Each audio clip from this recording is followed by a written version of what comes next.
Rome is waking up. The vendors are setting up their stalls along the Via Sacra. The smell of fresh bread is drifting out from the bakeries near the Tiber. Children are running through the narrow streets of the Subura. Somewhere across the city, a temple priest is lighting the morning fire. It is the 15th day of March, 44 BCE. Nothing about this morning feels like the end of the world. Inside the Domus Publica, the official residence of the man who now controls the known world, a woman has not slept. Her name is Calpurnia. She is the wife of Julius Caesar, and last night she dreamed of holding her husband's body in her arms. She does not dismiss the dream the way educated Romans are supposed to dismiss such things. She goes to her husband and she begs him, "Stay home today. Send word to the Senate that you are unwell." Just today, one day, Caesar listens, and for a moment, something rare happens. The man who crossed the Rubicon with a single legion, the man who conquered 800 cities across Gaul, the man who looked at the most powerful political system in the ancient world and decided he could simply walk through it, that man hesitates. He sends a messenger. The session will be postponed, and that should have been the end of it. Then someone knocks on the door. His name is Decimus Brutus, not Marcus Brutus. The man history will remember. Decimus, the one Caesar trusted so completely that he wrote his name into his will as a secondary heir. The one whose loyalty Caesar had never once questioned. Decimus steps inside and speaks quietly. He says the senators are already gathered and waiting. He says that if Caesar does not come, people will talk. They will say the great Caesar is afraid. He says there is an important vote today, the one that would grant Caesar command of the eastern campaign against Parthia, and that if they postpone now, who knows when the moment will come again. He smiles. He says it calmly. He says it like a friend. Caesar looks at him. Then Caesar stands up, adjusts his toga, and walks out the door. It is the last time he will ever leave that house. Now here is the question that this entire story is really about. Not who stabbed him, not how many times, but this: why did the smartest man in Rome walk into that building on that morning? Did he not know? Or did he know and simply not care anymore? To answer that, we cannot start on the Ides of March. We have to go back much further, not just to Caesar's childhood. We have to go back to a republic that was already dying before Julius Caesar took his first breath. Because the real story of Caesar is not the story of one man who destroyed a system.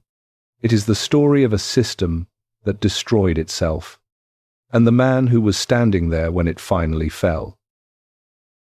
Chapter 1. The world before Caesar.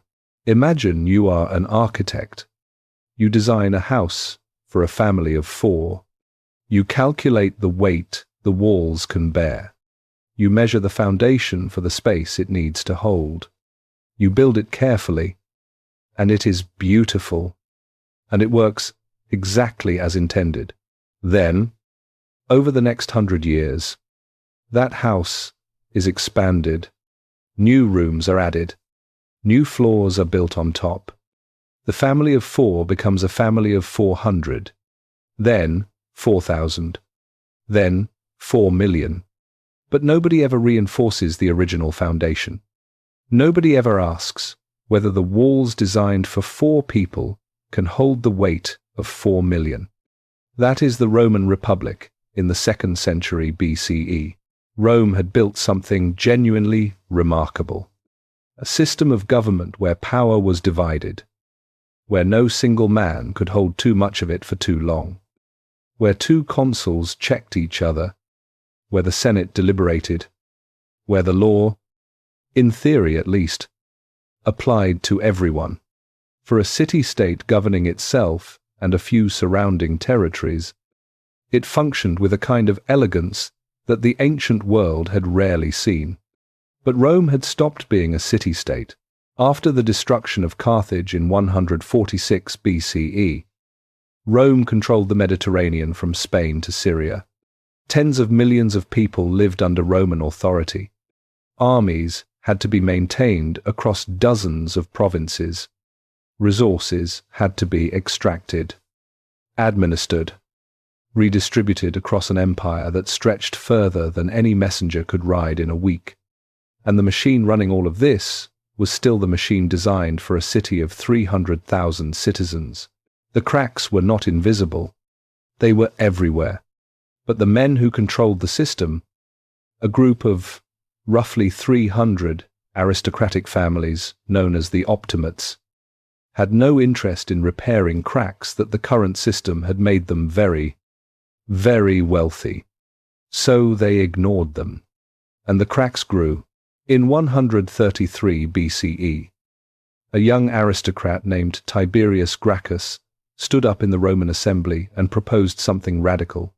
He wanted to redistribute public land that technically belonged to all Roman citizens, but had been quietly absorbed by wealthy landowners over generations.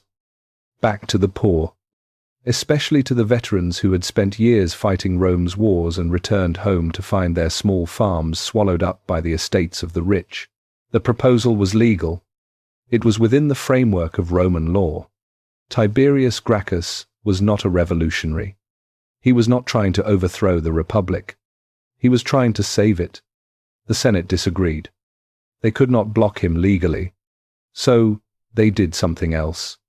A group of senators and their supporters walked out of the Capitoline Hill, picked up wooden chair legs and pieces of furniture, and beat Tiberius Gracchus to death in the street.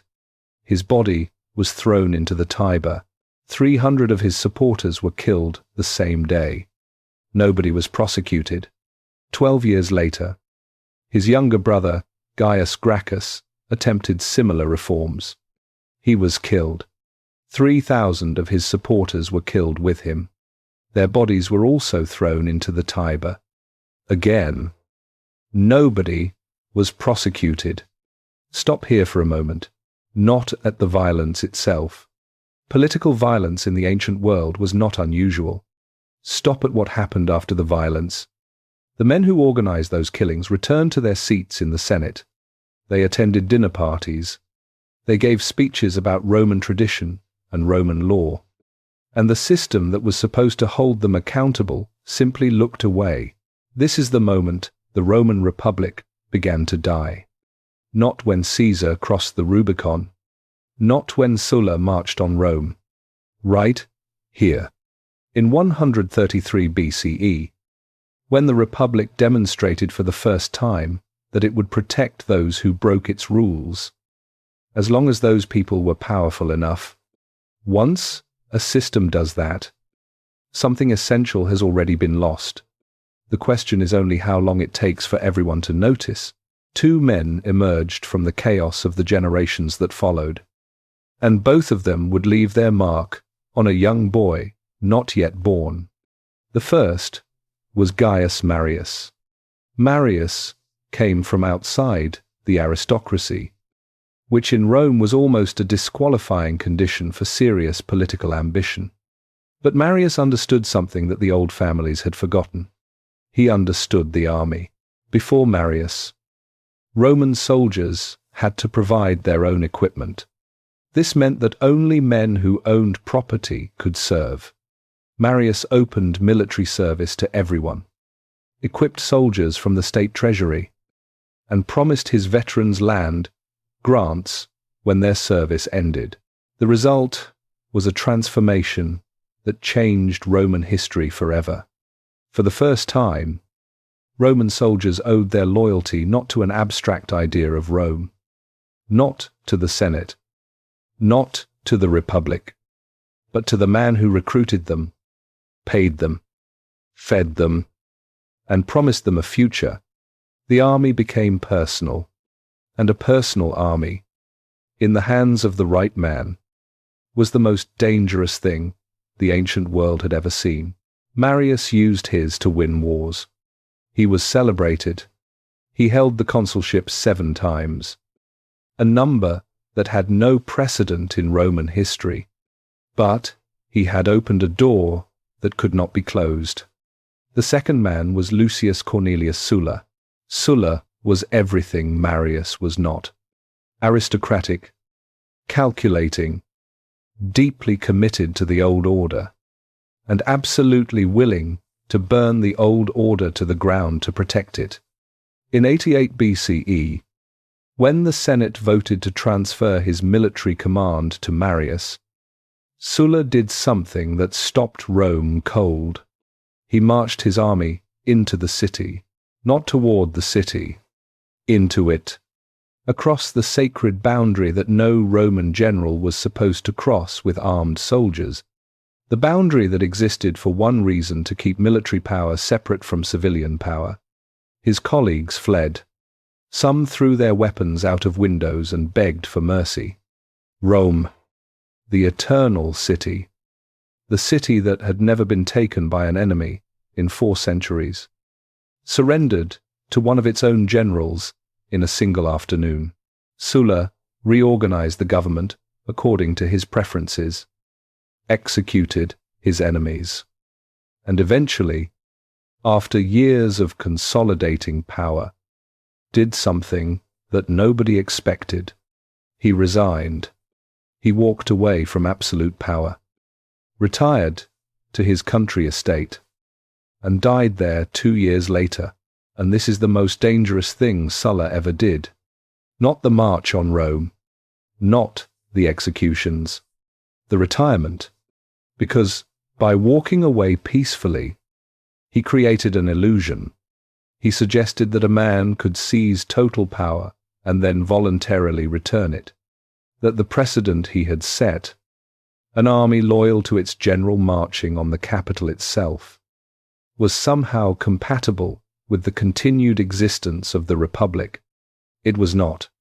But the illusion was useful to those who came after him. Julius Caesar was born into this world in 100 BCE. His family, the gens Julia, claimed descent from Aeneas, the Trojan hero, and through him from the goddess Venus herself. It was the kind of lineage that sounded impressive at dinner parties and meant almost nothing in practical terms.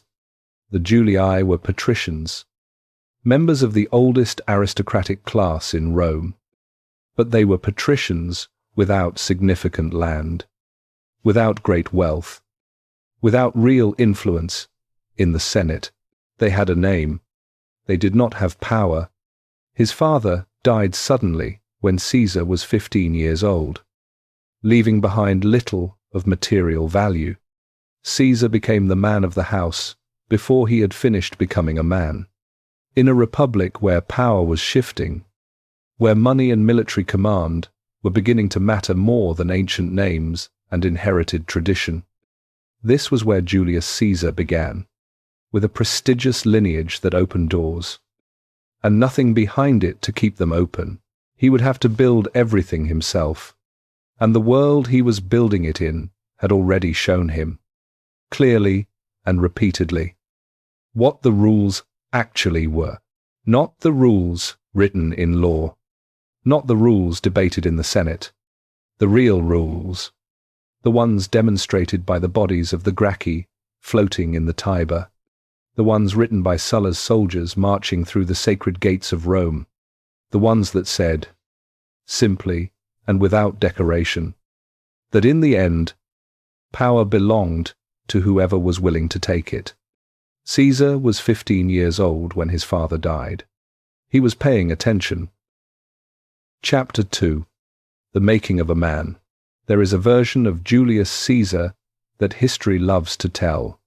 The genius, the conqueror, the man who looked at the Roman Republic and decided it was too small for him, the man who crossed rivers and climbed mountains and built empires before breakfast.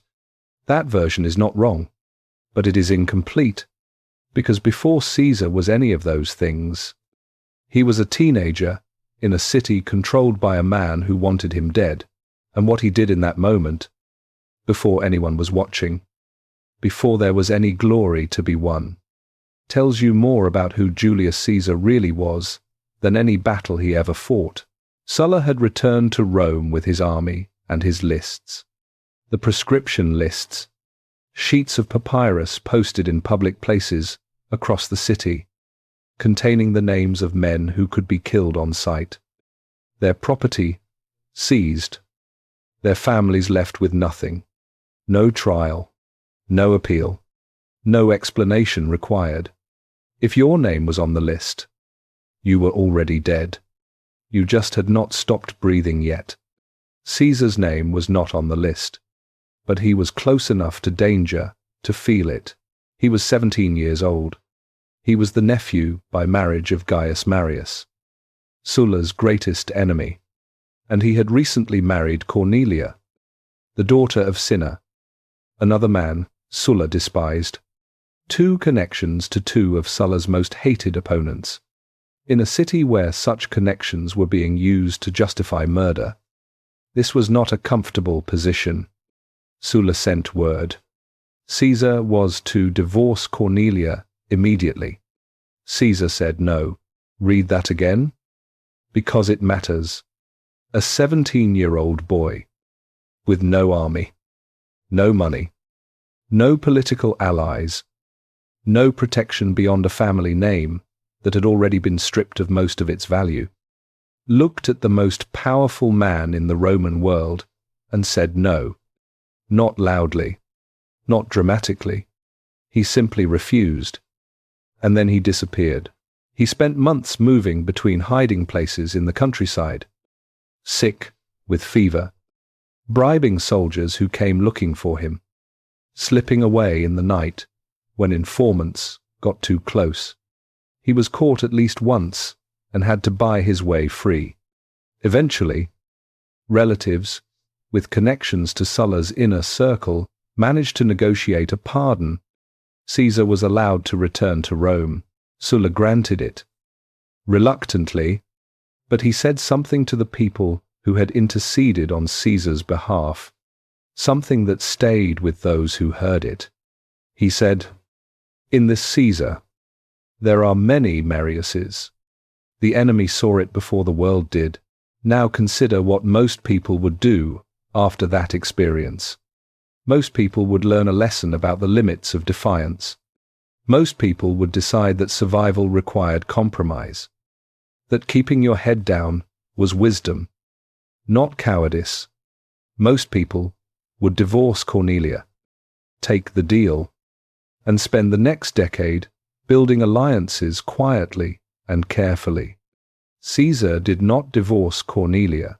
He left Rome to serve in the military, which was the standard path for a young Roman aristocrat with political ambitions. He went east, to the province of Asia, serving under the praetor Marcus Minucius Thermus. And there, at the siege of Mytilene, he did something that would follow him for the rest of his life. During the assault on the city, a Roman soldier was cut off from his unit and surrounded. Caesar fought his way through to reach him and pulled him to safety. For this act, he was awarded the corona civica, the civic crown, a wreath woven from oak leaves, the highest military decoration a Roman soldier could receive in the field for saving the life of a fellow citizen. The corona civica was not just an honor. It came with legal privileges that followed you everywhere. At any public event, any theater performance, any official ceremony, when you entered the room, wearing or represented by the corona civica, everyone present was required to stand. Caesar was 19 years old.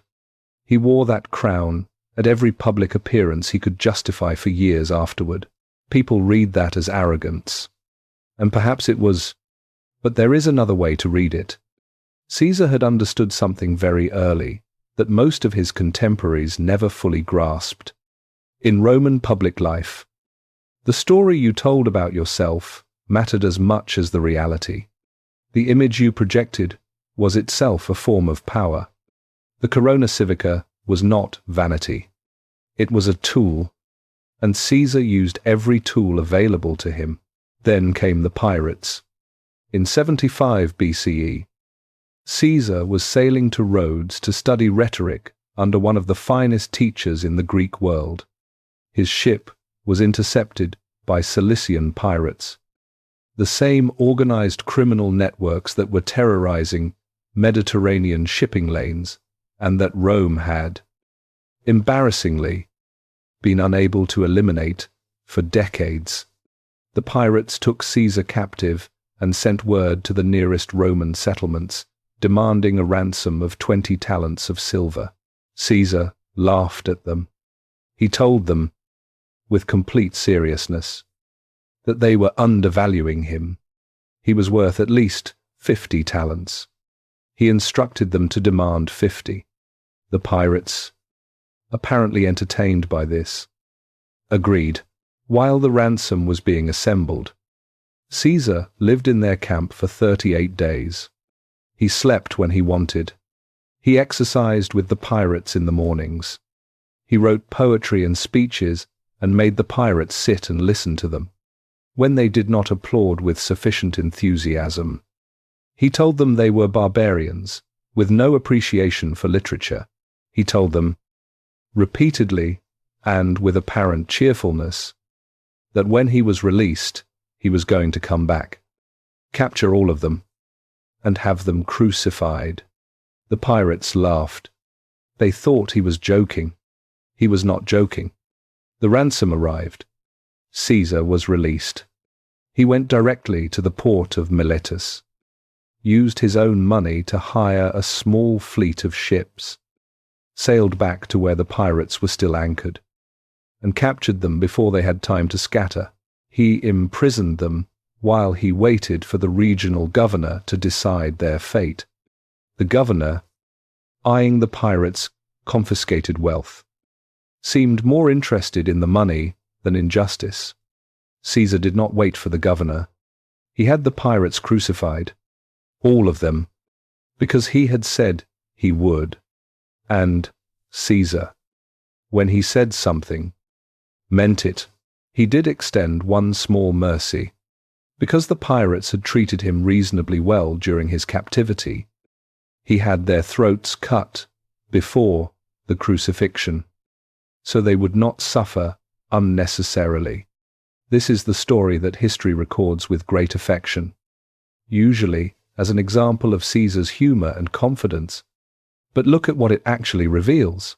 Under conditions of total vulnerability, captured, powerless, dependent on his captors for basic survival, Caesar never once behaved like a captive. He maintained psychological dominance from the first moment to the last. He controlled the terms of his own ransom.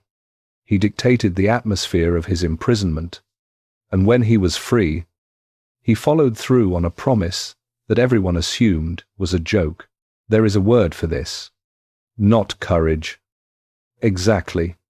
Something colder and more durable than courage.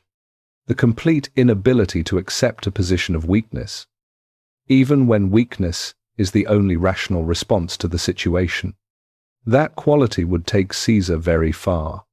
It would also, eventually, be part of what killed him.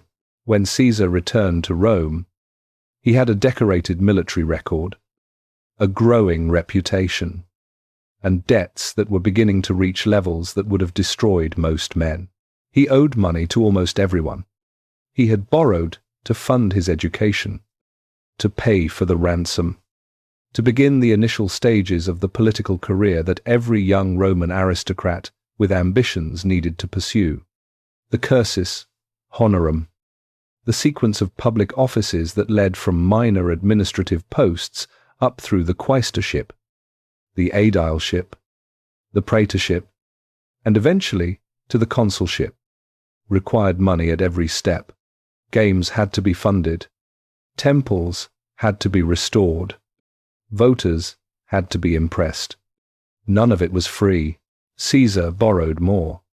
At one point, according to Plutarch, his total debt had reached a figure equivalent to what a successful Roman general might hope to earn in an entire military campaign. His creditors were numerous, patient, and waiting. But here is the thing about Caesar's relationship with debt that most people miss. He was not reckless. He was not a man who simply spent without thinking and hoped things would work out. He was operating according to a specific and deliberate logic. When you owe a small amount of money to someone, that person has power over you. When you owe an enormous amount of money to someone, you have power over them, because now their financial future depends on yours. The moment Caesar's debts became large enough, his creditors stopped being threats and became allies. They needed him to succeed. They would help him succeed. They would wait and lend more and wait again, because the alternative was to admit they would never see their money at all. Caesar had turned debt into leverage. He was not yet 30 years old.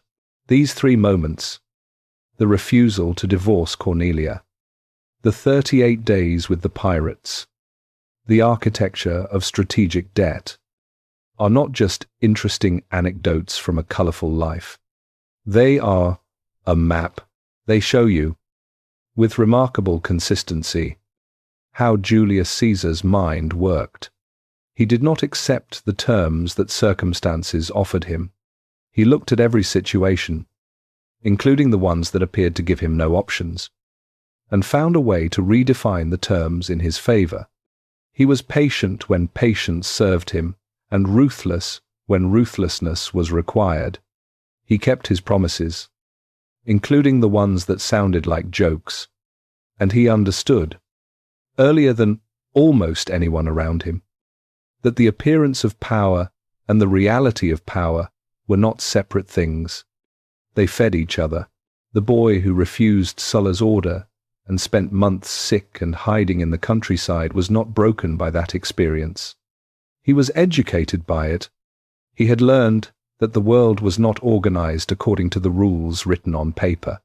He had learned that survival required a willingness to accept risk that other men would not accept. And he had learned that the moment you allowed someone else to define the conditions of your defeat, you had already lost. These were not the lessons of a man who would one day be satisfied with second place. Rome had no idea what was coming. Chapter 3. The education of a politician. There is a difference between a man who wants power and a man who understands it. Wanting power is easy. Rome in the 1st century BCE was full of men who wanted power. They were in the Senate, in the law courts, in the military camps, in the back rooms of wealthy patrons. Ambitious men were not a shortage Rome ever suffered from. Understanding power is something else entirely. Understanding power means knowing where it actually lives, as opposed to where it is supposed to live. It means knowing which rules can be bent and which cannot. It means knowing which men matter and which men only think they matter. It means knowing when to move and, just as importantly, when to be completely still. Julius Caesar spent his 30s getting that education, not in any school, not from any teacher. He got it the way all real political education happens, by watching and waiting and making his first careful moves on a board that most people did not even know they were sitting at.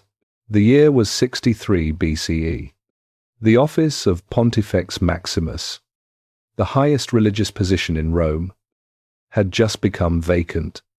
The Pontifex Maximus was the chief priest of the Roman state religion, the man responsible for overseeing the sacred calendar, the religious ceremonies, the interpretation of omens and signs that the Roman state used to legitimize its decisions. It was, on the surface, a religious office. On the surface, in reality, The Pontifex Maximus came with something that Caesar wanted very much.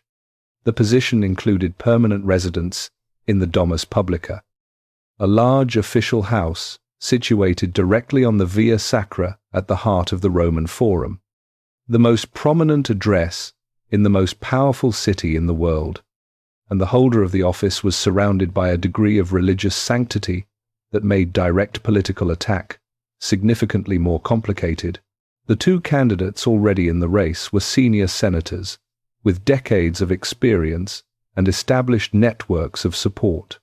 Caesar, at 37, was considered an outsider, a junior figure with a reputation for extravagance, growing debts, and a political career that had not yet produced anything particularly distinguished. Nobody took his candidacy seriously. Caesar borrowed money. He did not have to fund a campaign of vote buying at a scale the election had never seen. He was so certain of the stakes that on the morning of the vote, when his mother came to say goodbye to him as he left for the Forum, he told her he would return as Pontifex Maximus, or he would not return at all. He won.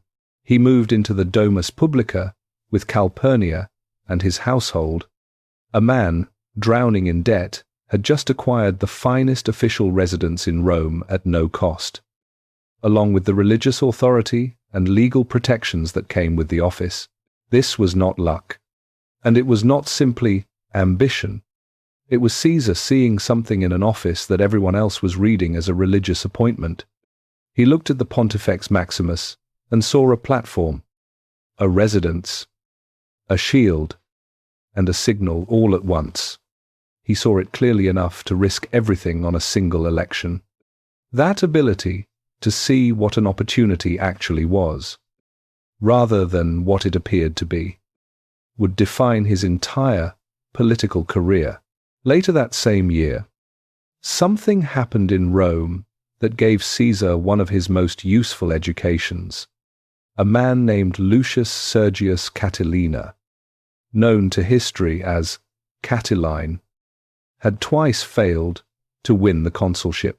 Frustrated, increasingly desperate, surrounded by supporters who had their own financial and political grievances against the established order, he began organizing something that went beyond normal political opposition. He was planning a violent seizure of power. The consul that year was Marcus Tullius Cicero, arguably the greatest orator Rome ever produced, a man of enormous intelligence and genuine dedication to the Republic.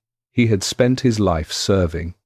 Cicero uncovered the conspiracy, exposed it in the Senate in a series of speeches that are still read today, and brought the matter to a vote. Should the conspirators, Roman citizens, be executed without trial on the grounds of national security? Caesar stood up and spoke against it. He was not defending Catiline. He had no sympathy for the conspiracy, but he made a specific and carefully constructed argument. Roman citizens, he said, had the right to trial. That right was not a courtesy extended in comfortable times and suspended in dangerous ones. It was the foundation of the Republic itself. The moment the Senate decided that emergency powers justified the execution of citizens without due process, they had established a precedent that could be used against anyone, at any time, by whoever happened to control the definition of emergency. Cato stood and argued the opposite with equal force. The threat was real and immediate. The law existed to serve the Republic, not to protect its enemies. Cicero sided with Cato. The conspirators were executed that same day. Cicero was celebrated. Caesar was suspected of having some connection to the conspiracy and was briefly surrounded by an angry crowd as he left the Senate. He walked through them calmly and went home. Now hold that moment. Caesar had just made a principled argument that the law must be followed even when following it is inconvenient. even when breaking it might be justified by urgent necessity, even when the people being protected by the law are genuinely dangerous. He believed in that argument, at least partially, but he was also watching something else. He was watching what happened when men who considered themselves the defenders of the Republic decided that the Republic's rules did not apply to them in a crisis. He was watching the mechanism by which principled men rationalized the abandonment of principle. He was watching Cicero, the most eloquent defender of Roman law who ever lived, authorize the illegal killing of Roman citizens and call it patriotism. Caesar filed that observation away. He would return to it later. In 61 BCE, Caesar was assigned as propraetor to Hispania Ulteria, the Roman province covering what is now southern and western Spain. For the first time, he had real authority, a province to govern, an army to command, enemies to subdue, and the practical business of administration to manage without anyone looking over his shoulder. He was good at it, remarkably good. He moved against the mountain tribes that had been raiding Roman allied territories, conducting a campaign that was fast, decisive, and profitable. He brought order to the provincial finances. He resolved legal disputes with a directness that impressed people who had grown accustomed to governors who complicated simple matters and simplified complicated ones according to whatever benefited them personally. He earned enough in legitimate spoils to pay off a significant portion of his debts, and somewhere in the mountains of western Spain, according to one account, he stopped at a small town that no one had ever heard of and would never hear of again. One of the men traveling with him, making conversation, remarked that even here, presumably, there were men competing for local prominence, local politics, local status. Caesar looked at the small town, the dusty square, the handful of people going about their ordinary lives, and said, without apparent irony, that he would rather be the first man in this village than the second man in Rome. This line has been quoted for 2,000 years as an example of Caesar's ambition. But read it more carefully. He was not saying he wanted to rule a small village. He was saying something precise about his psychology. He was not built for shared power. He was not built for second place. He was not built for the kind of careful negotiation of influence that characterized most successful Roman political careers. The endless compromise, the strategic deference, the patient waiting for your turn. He knew this about himself, and he said it out loud, to people who were listening. That kind of self-knowledge, stated that plainly, is either remarkable honesty or remarkable arrogance, possibly both. But it tells you exactly what kind of man Rome was dealing with. Caesar returned from Spain in 60 BCE. Ambitious, relatively solvent, and ready for the consulship. He looked at the political landscape of Rome with the eyes of a man who had spent 20 years studying it. What he saw was two men at an impasse. Gnaeus Pompeius Magnus, known as Pompey the Great, was the most celebrated military commander of his generation. He had cleared the Mediterranean of pirates in a campaign of stunning efficiency. He had reorganized the entire eastern Mediterranean, creating new provinces, installing client kings, fundamentally reshaping the Roman world east of Italy. He had returned to Rome expecting the Senate to ratify his eastern settlements and provide land grants for his veterans. The Senate refused, not because his settlements were unjust, because acknowledging Pompey's achievements at the scale they deserved would have meant acknowledging that one man had accumulated too much power, and the optimates who controlled the Senate were not prepared to do that. Marcus Licinius Crassus was the wealthiest man in Rome, possibly the wealthiest man in the ancient world. He had made his fortune through a combination of real estate, silver mines, and a fire brigade that would arrive at burning buildings and offer to buy them on the spot before extinguishing the flames. He had political ambitions and financial interests that required senatorial cooperation. The Senate was blocking him, too. Two of the most powerful men in Rome, both frustrated by the same institution, both unable to achieve their goals independently, and they despised each other. Caesar saw what neither of them could see from where they were standing. They did not have two separate problems. They had one shared obstacle, and the man who could position himself as the solution to that shared obstacle would not simply make two powerful allies. He would make himself indispensable to both of them, simultaneously. While each of them believed they were using him, he arranged a meeting. He listened to Pompey's grievances and Crassus's grievances and explained to both of them, separately and then together, that their interests were not in conflict with each other. They were in conflict with the Senate's desire to keep both of them small, and that if the three of them worked together, quietly and without public announcement, each of them could get what he needed. Pompey would get his land grants and his eastern settlements ratified. Crassus would get his financial concessions.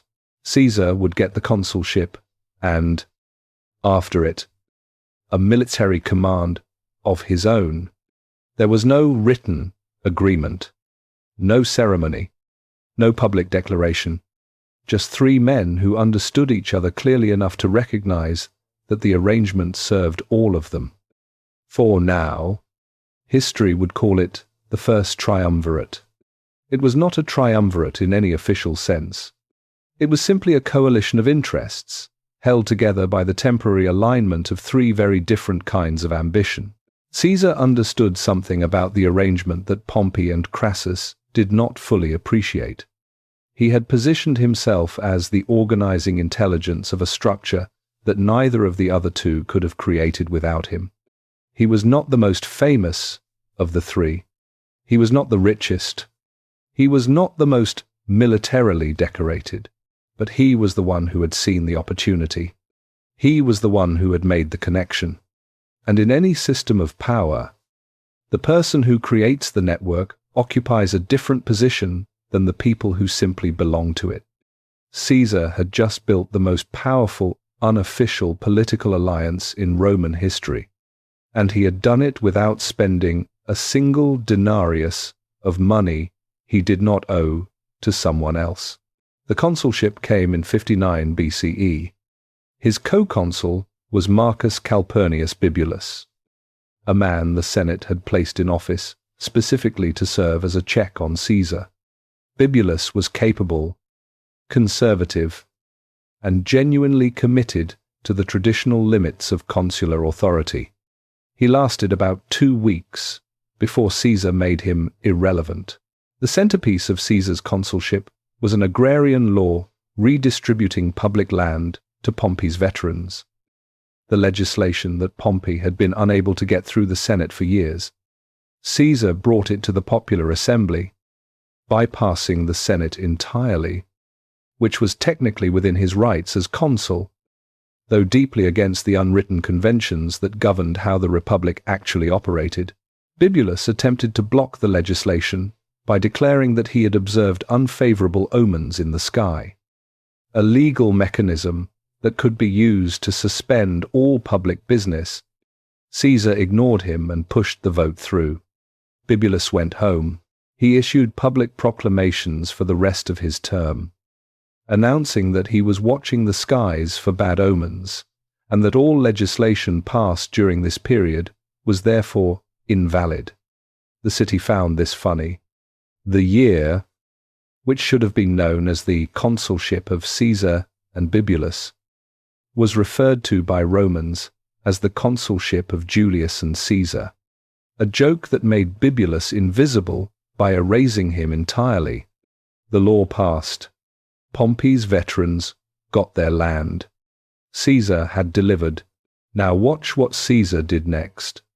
He gave his daughter Julia to Pompey in marriage. Julia was Caesar's only child. A young woman he loved genuinely and sincerely. Pompey was 30 years older than her. Nobody asked Julia what she wanted. This was Rome, and daughters of powerful men were currency in the political economy of alliance. But something unexpected happened. Julia and Pompey fell in love with each other. Genuinely. Surprisingly, against all the logic of how such arrangements were supposed to work. Pompey, a man who had been married multiple times for political convenience, found in Julia something he had apparently never encountered before. He became devoted to her in a way that surprised everyone who knew him. Caesar had deployed his daughter as a political instrument, and in doing so, he had accidentally created something more durable than any contract. He had created an emotional bond between Pompey and himself that would hold the alliance together long after the original political calculations had shifted. For a few years, it worked. The three men of the triumvirate each got what they needed. Caesar got his consulship, and then, more importantly, his military command. He was assigned the provinces of Cisalpine Gaul and Illyricum. When the governor of Transalpine Gaul died unexpectedly, he added that province too. He was going north, and the education that Rome had given him, everything he had learned in the law courts and the forum and the back rooms where real decisions were made, was about to be tested against something Rome had not prepared him for. A war that would take 8 years and change everything. Chapter 4. The Alliance of Hungry Men. Power, in the Roman Republic, was supposed to be a shared thing. That was the entire design of the system. 2 consuls instead of 1. So neither could act alone. Annual terms instead of permanent ones. So no man could entrench himself. The Senate as a deliberative body. So decisions required consensus. Tribunes with the power of veto. So the people had a check on the aristocracy. Every mechanism in the Roman constitution pointed toward the same principle. No single man should ever accumulate enough power to make the rest irrelevant. It was a beautiful design, and by 60 BCE, it was a design that 3 men had decided, independently and for entirely different reasons. They could no longer afford to respect. Pompey the Great had a problem that should not have been a problem. He had just completed the most successful military campaign in a generation. He had cleared the Mediterranean of pirates in less than 3 months, a feat that Roman commanders had been attempting and failing for decades. He had then marched east and reorganized the entire eastern Mediterranean world, defeating Mithridates of Pontus, absorbing new territories, installing client kings, and effectively doubling Rome's annual revenue from the eastern provinces. He came home expecting what any reasonable man in his position would expect: ratification of his eastern settlements, land grants for the veterans who had fought his campaigns and were now waiting, without income or property, for the promises made to them to be kept. The Senate refused, not because his settlements were unjust. The senators who opposed him were not arguing that his arrangements were bad for Rome. They were arguing, in the way that entrenched power always argues against the success of outsiders, that ratifying everything Pompey had done would mean acknowledging that one man had done too much, that one man had become too important, that the balance of power had shifted too far in one direction. The optimates would rather harm Rome than admit that someone outside their circle had done something. Pompey was furious and helpless because the Senate was the Senate, and even the greatest general of the age had no legal mechanism to force them to do what was right. Crassus had a different problem, though the root of it was the same. Marcus Licinius Crassus was, by most estimates, the wealthiest private individual in the Roman world. He had built his fortune through means that were creative, ruthless, and entirely legal. He bought property from Sulla's proscription victims at a fraction of its value. He operated a private fire brigade that would arrive at burning buildings and offer to purchase them before extinguishing the flames. He invested in silver mines, in slave training operations, in real estate across the Italian peninsula. He was also, and this is important, deeply insecure about his reputation. Crassus understood that in Rome, wealth, without military glory, was considered a lesser kind of power. He had attempted military campaigns and achieved modest success. He had crushed the slave revolt of Spartacus, which was a genuine achievement. But the glory of the final campaign had been partially stolen by Pompey, who arrived with his army just in time to mop up the last survivors and claim credit for ending the war. Crassus despised Pompey for that. The feeling was mutual, but Crassus had a more immediate concern. He represented a consortium of Roman businessmen, the Publicani, who had bid enormous sums to collect taxes in the newly reorganized eastern provinces. The bids had been based on revenue projections that turned out to be wildly optimistic. The Publicani were losing money and wanted their contracts renegotiated. The Senate refused that too. Two of the most powerful men in Rome, both blocked by the same institution, both willing to do almost anything to get what they needed, and both too proud, too suspicious of each other, and too entrenched in their mutual contempt to sit down and solve their shared problem together. Caesar saw all of this. He saw it with the clarity of a man who had spent 20 years studying the architecture of Roman power. Not as it was supposed to work, but as it actually worked. He saw two enormous forces pointed in the same direction, blocked by the same obstacle, wasting their energy on resentment toward each other instead of focusing it on the wall in front of them. He arranged the meetings, first with Crassus, whose money he had used and whose networks he had cultivated for years, then with Pompey, whose veterans needed land and whose eastern arrangements needed ratification. Then, carefully and with great patience, he brought them together. The conversation, when it finally happened, was not dramatic. There was no ceremony, no oath, no document signed in blood.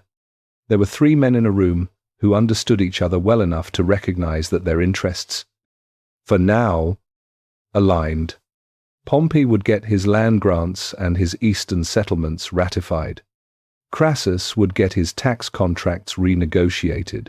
Caesar would get the consulship of 59 BCE, and, after it, a military command with enough scope and duration to build the army and the wealth he needed. Each man believed, to varying degrees, that he was the senior partner in the arrangement. Each man believed that the other two were useful tools he was deploying for his own purposes.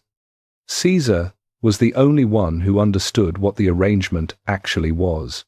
It was not an alliance of equals. It was a structure, and Caesar had designed it. He was not the most famous of the three, not the richest, not the most militarily decorated, but he was the architect, and in any structure, the architect occupies a position that the materials never quite understand. The consulship delivered what Caesar had promised. Pompey's veterans got their land. The eastern settlements were ratified. Crassus got his tax contracts. Caesar got the legislation he needed, and the military command that would follow. And then he did something that none of the political calculations had accounted for. He gave his daughter to Pompey. Julia was Caesar's only child. She was young, educated, possessed of a sharp intelligence that people who knew her remarked upon consistently. Pompey was 30 years her senior, a man who had been married and divorced multiple times. Each marriage a transaction in the currency of political alliance. This marriage was supposed to be the same thing.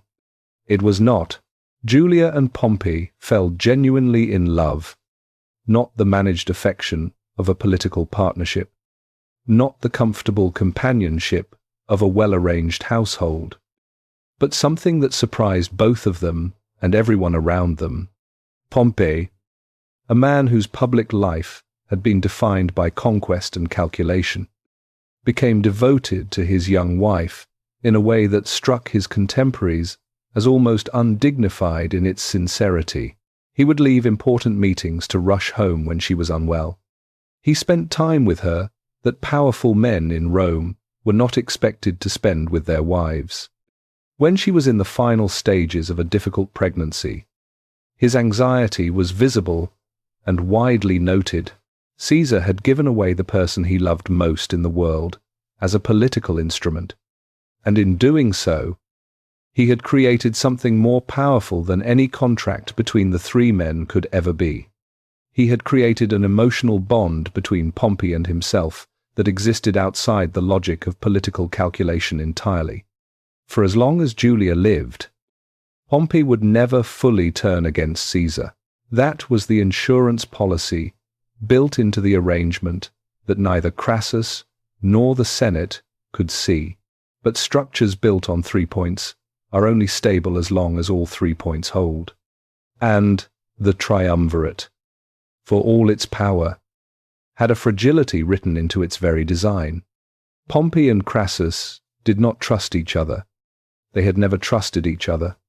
Their cooperation was real, but it was narrow, limited to the specific areas where their interests overlapped, and maintained by Caesar's constant management of the tension between them. Caesar knew this. He had designed the structure with the full understanding that it would not last forever. His goal was never a permanent alliance. His goal was a window of time, long enough to build what he needed to build. Before the window closed, he got the window. He got his military command in Gaul, initially for 5 years, later extended. He got the time and the distance from Rome to operate without the Senate looking over his shoulder every day. But while he was away, building his army and his legend in the north, the structure he had left behind in Rome began to shift. In 54 BCE, Julia died in childbirth. The child did not survive either. Pompey was devastated in a way that was visible and public and genuine. He held a magnificent public funeral for her. The crowds who came were enormous. But when the mourning was over and the practical logic of politics resumed its operation, something essential had changed. The bond between Pompey and Caesar was no longer personal. It was merely political, and political bonds in Rome, as Caesar knew better than anyone, were exactly as durable as the interests that held them together. 1 year later, Crassus marched east to fight the Parthians and the war he had been dreaming of, the war that would finally give him the military glory that his wealth could not buy him. At the Battle of Carrhae, in 53 BCE, the Roman army under Crassus walked into a Parthian trap in the Syrian desert and was destroyed. Crassus himself was killed. According to a story that may or may not be true, the Parthians poured molten gold into his mouth after his death, a final comment on the man who had spent his life chasing wealth and glory and found neither in the end. The third point of the triangle was gone, and Pompey, widowed, politically adrift, increasingly nervous about the man in Gaul, who was becoming more famous and more powerful with every season that passed, began moving toward the one institution that could counterbalance Caesar. He began moving toward the Senate. The triumvirate was over. Not officially. There was no announcement, no dissolution ceremony, no public acknowledgement that the arrangement had ended. It simply stopped functioning, the way all structures stop functioning when the forces holding them together disappear. What remained was a simpler and more dangerous situation. Caesar was in Gaul, building an army that was becoming something Rome had never seen before, an army that did not fight for Rome in any abstract sense, an army that fought for its general. Pompey was in Rome, growing closer to the Senate, the institution that had once blocked him and now needed him as a counterweight to the man in the north. And between them, the Republic was trying to decide which of its two most powerful citizens it was more afraid of. It was a question that would not remain unanswered for long, because in the forests and river valleys of Gaul, something was happening that would make the answer very clear. Caesar was becoming something that Rome had not seen since Alexander, and he was doing it one battle at a time. Chapter 5. Gaul, where a politician became a god. There is a temptation, when telling the story of Caesar in Gaul, to turn it into a catalogue of battles, the Helvetii, the Belga, Ariovistus, and the Germanic tribes, the channel crossings into Britain, the great siege of Alesia, one campaign after another, each more dramatic than the last, until the map of Western Europe has been redrawn and the name of Julius Caesar has been carved into the stone of history. That temptation should be resisted, because the story of Caesar in Gaul is not really a military story. It is a story about transformation, about 8 years of absolute command, absolute responsibility, and absolute consequence does to a man who was already the most politically intelligent person in Rome. Caesar went to Gaul as a politician who needed an army. He came back as something Rome had no category for. He chose Gaul deliberately. This needs to be said clearly, because the story is sometimes told as though Caesar was simply assigned a province and made the most of what he found there. He made the province happen. His initial assignment was Cisalpine Gaul and Illyricum, respectable postings, but limited in scope. When the governor of Transalpine Gaul died unexpectedly, Caesar moved with the speed that would become his signature, securing the additional province before the Senate could appoint someone else or think too carefully about what they were giving him. The justification he used was a migration. The Helvetii, a large confederation of tribes from what is now Switzerland, were moving through Roman allied territory in large numbers. Caesar declared this a threat to Roman interests and marched. The justification was thin. Historians have argued ever since about whether the Helvetian migration was genuinely dangerous or whether Caesar used it as a pretext for a war of choice. The answer, if we are being honest about who Caesar was and what he needed, is that it does not matter very much. He needed a war. He found one. And what he did with it over the next 8 years was something that no amount of political maneuvering in Rome could have produced. To understand what Caesar built in Gaul, you have to understand what a Roman army actually was in this period. It was not a national force in any modern sense. Roman soldiers did not fight for an abstract idea of Rome, or for the Senate, or for the Republic. They fought because military service was one of the few reliable paths to land, to income, to the kind of security that the Roman economy rarely offered to men without inherited wealth.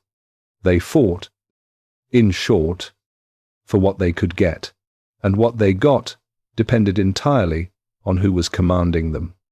A commander who fed them well, paid them on time, led them to victories that produced loot and land, and treated them with the kind of personal attention that made them feel seen and valued. That commander could transform a collection of soldiers into something closer to a private military force. Loyal not to Rome, but to him. Marius had understood this. Sulla had used it. But what Caesar did with it in Gaul went further than either of them. He knew his men, not in the general sense that commanders are expected to know their units. He knew them specifically. Suetonius. Writing, a century later, records that Caesar could identify every centurion in his legions by name, and not just their names, but their records, their temperaments, their particular forms of courage and their particular weaknesses. He shared their conditions. When the army marched, Caesar marched. When they slept in the field, he slept in the field. When the situation became dangerous, he appeared at the front, sometimes without his helmet, so his men could see his face in the confusion of battle and know exactly where he was. He praised them publicly and specifically. He did not offer the generic commendations of a general who has been briefed on his army's performance. He noted individual acts of bravery and named them in front of the assembled legions. He made men feel that what they had done personally had been seen and valued personally, and the results were visible in battle after battle. His soldiers did things for Caesar that Roman soldiers were not supposed to do. They held positions that should have broken. They marched distances that should have been impossible. They built fortifications in time frames that engineering manuals said could not be achieved. They did these things not because of Roman discipline. Though the discipline was real, they did them because they were fighting for a man they believed in. And that is a different thing entirely.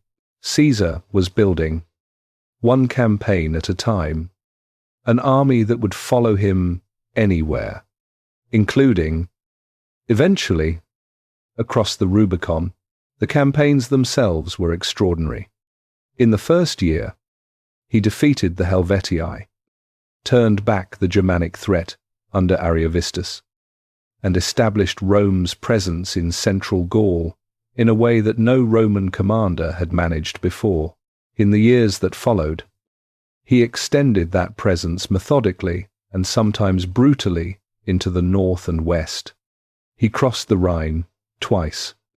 Brief demonstrations of Roman capability intended to warn the Germanic tribes on the eastern bank against interference. He crossed the Channel twice as well, landing in Britain on expeditions that achieved limited military results, but enormous symbolic ones. Caesar's soldiers had gone beyond the edge of the known world, as Romans understood it, and returned alive. He was, through all of this, also writing the Commentari de Bello Gallico. Caesar's own account of his campaigns were composed during the Gallic Wars and sent back to Rome in installments. One book per year. They were written in a style that was deliberately accessible. Plain Latin, short sentences, clear narrative, the kind of prose that educated Romans admired and that ordinary Romans could actually follow. They were also written in the third person. Caesar does not appear in his own account as I. He appears as Caesar, always Caesar. The effect is peculiar and calculated. By writing about himself in the third person, Caesar created a distance between the author and the subject that gave the text the appearance of objective reporting while remaining entirely under his control. The reader was not receiving Caesar's perspective. The reader was receiving the facts, as observed by a neutral witness who happened to be Caesar. It was, in the most literal sense, the management of narrative. While his contemporaries in Rome were debating politics in the Senate and maneuvering for advantage in elections, Caesar was giving the Roman public a serialized account of an ongoing war, written by the man fighting it, that made them feel they were watching history happen in real time. By the time the Gallic Wars ended, there was not a literate person in Rome who did not know who Julius Caesar was and what he had done. He had managed his own reputation with the same precision he managed his armies.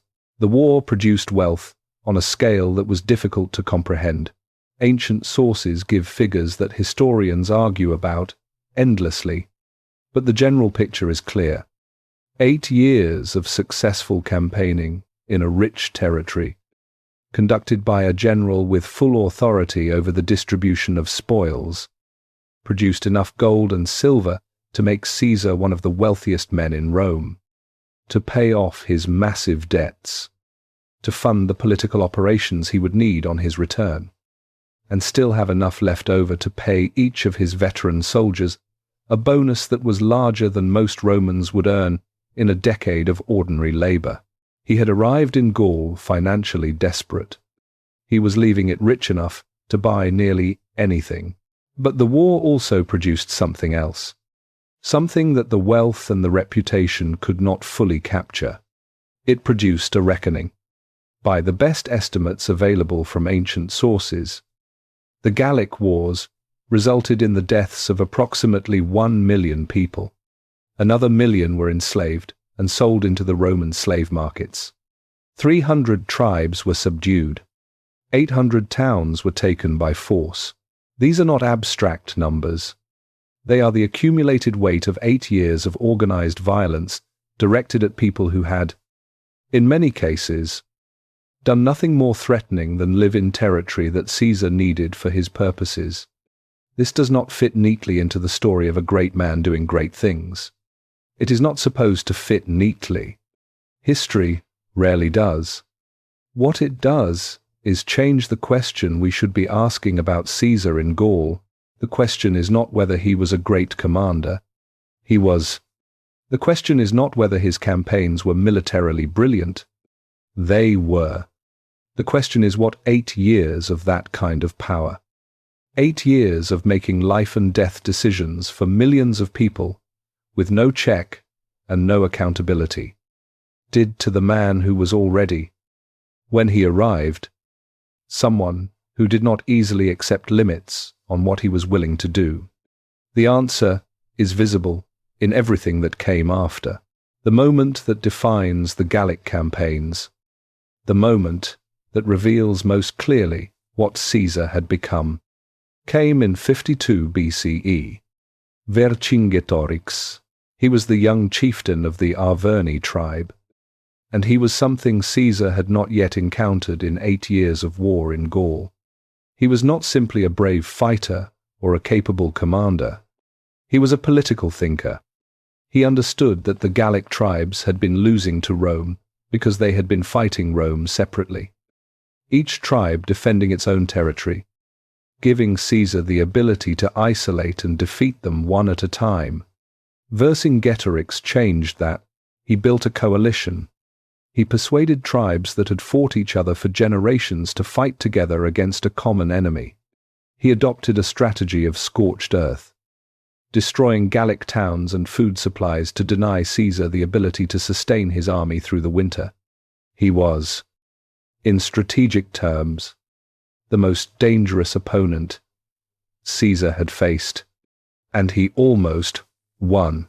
At Gergovia, the capital of the Arverni, Caesar launched an assault and was repulsed with significant losses. It was one of the very few military defeats of his career. The coalition Vercingetorix had built held together. Tribes that had been Roman allies began to switch sides.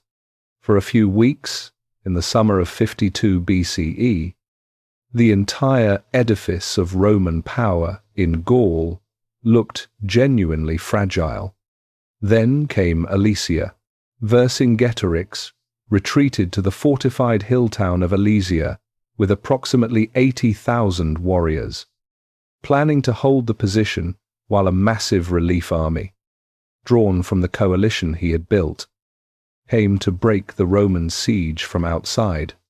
Caesar's response was one of the most audacious engineering feats in military history. He built 2 walls. The first wall, called the circumvallation, encircled Alesia completely. 11 miles of fortifications designed to prevent Vercingetorix from breaking out. The second wall, called the contravallation, faced outward. 14 miles of fortifications designed to hold off the relief army when it arrived. Caesar placed his army between the 2 walls. Inside, 80,000 Gallic warriors. Outside, according to ancient sources, a relief force that may have numbered 250,000. Caesar, in the middle, with approximately 50,000 men, fighting on 2 fronts simultaneously, holding both walls against attackers on both sides. The mathematics of the situation should have been impossible. They were not. After weeks of fighting, the relief army was broken and dispersed. Vercingetorix, seeing that no help was coming, rode out of Alesia the next morning in his finest armor, circled Caesar's position once, and dismounted at Caesar's feet. He had surrendered.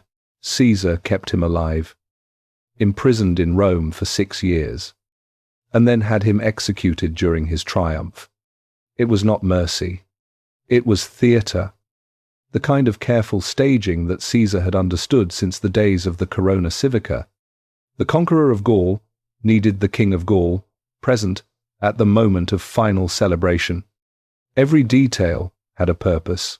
Caesar emerged from Gaul with 3 things that no political career in Rome could have given him. The first was an army unlike anything Rome had seen since the days of the great conquests.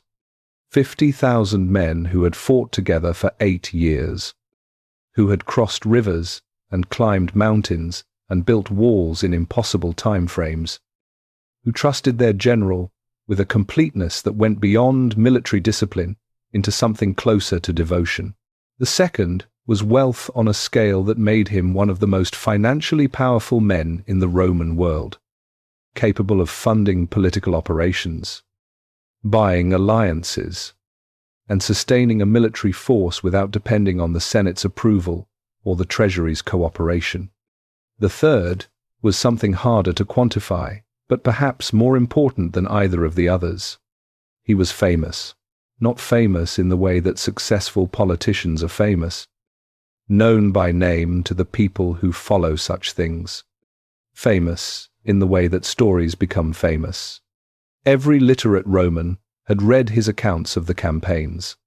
Every soldier who had served in Gaul had come home with stories. Every merchant who traded in the new territories he had opened had a reason to know his name. He had spent 8 years conducting a military campaign and simultaneously writing the history of that campaign for an audience back home. He had managed his own legend with the same precision he managed his armies. When he finally turned his attention back to Rome, he was not returning as a general seeking recognition. He was returning as a force of nature that Rome would have to decide what to do with. And Rome, as it turned out, had already decided. It had decided to be afraid. Chapter 6. The Rubicon Cold Calculation. Not courage. There is a version of the Rubicon that history loves. The dramatic pause at the riverbank. The weight of the moment settling on the greatest shoulders of the age. The dice thrown into the air with a warrior's laugh. A man choosing destiny over safety. Glory over caution. The future over the past. It is a powerful image. It is also, in almost every way, that matters. Wrong. The crossing of the Rubicon was not a moment of romantic defiance. It was not the act of a man seized by ambition beyond his control. It was the final move in a political trap that had been closing around Caesar for 3 years. executed with the cold precision of someone who had already considered every alternative and found them all worse. To understand what actually happened on the banks of that river in January of 49 BCE, you have to understand the trap that was built to put Caesar there. The problem had been building since the death of Julia and the destruction of Crassus at Carrhae, with the emotional bond between Caesar and Pompey severed, and with the third member of the triumvirate dead in the Syrian desert. The political landscape of Rome reorganized itself around a simpler and more dangerous dynamic. On one side, Caesar, commanding his armies in Gaul, growing more powerful with every season that passed. On the other side, an increasingly nervous Senate, dominated by the Optimates, who had always feared what Caesar represented, now finding a willing partner in Pompey, who had his own reasons to prefer a Rome where Caesar was diminished. The legal situation was specific, and Caesar understood it precisely. Under Roman law, a provincial governor with military command, what was called imperium, could not be prosecuted for actions taken during his command, while that command remained active. The moment his command ended, the protection disappeared. He became a private citizen, subject to the same laws as everyone else. Caesar's enemies in the Senate, led by Cato and supported by Pompey, had been preparing prosecutions for years. The charges were real.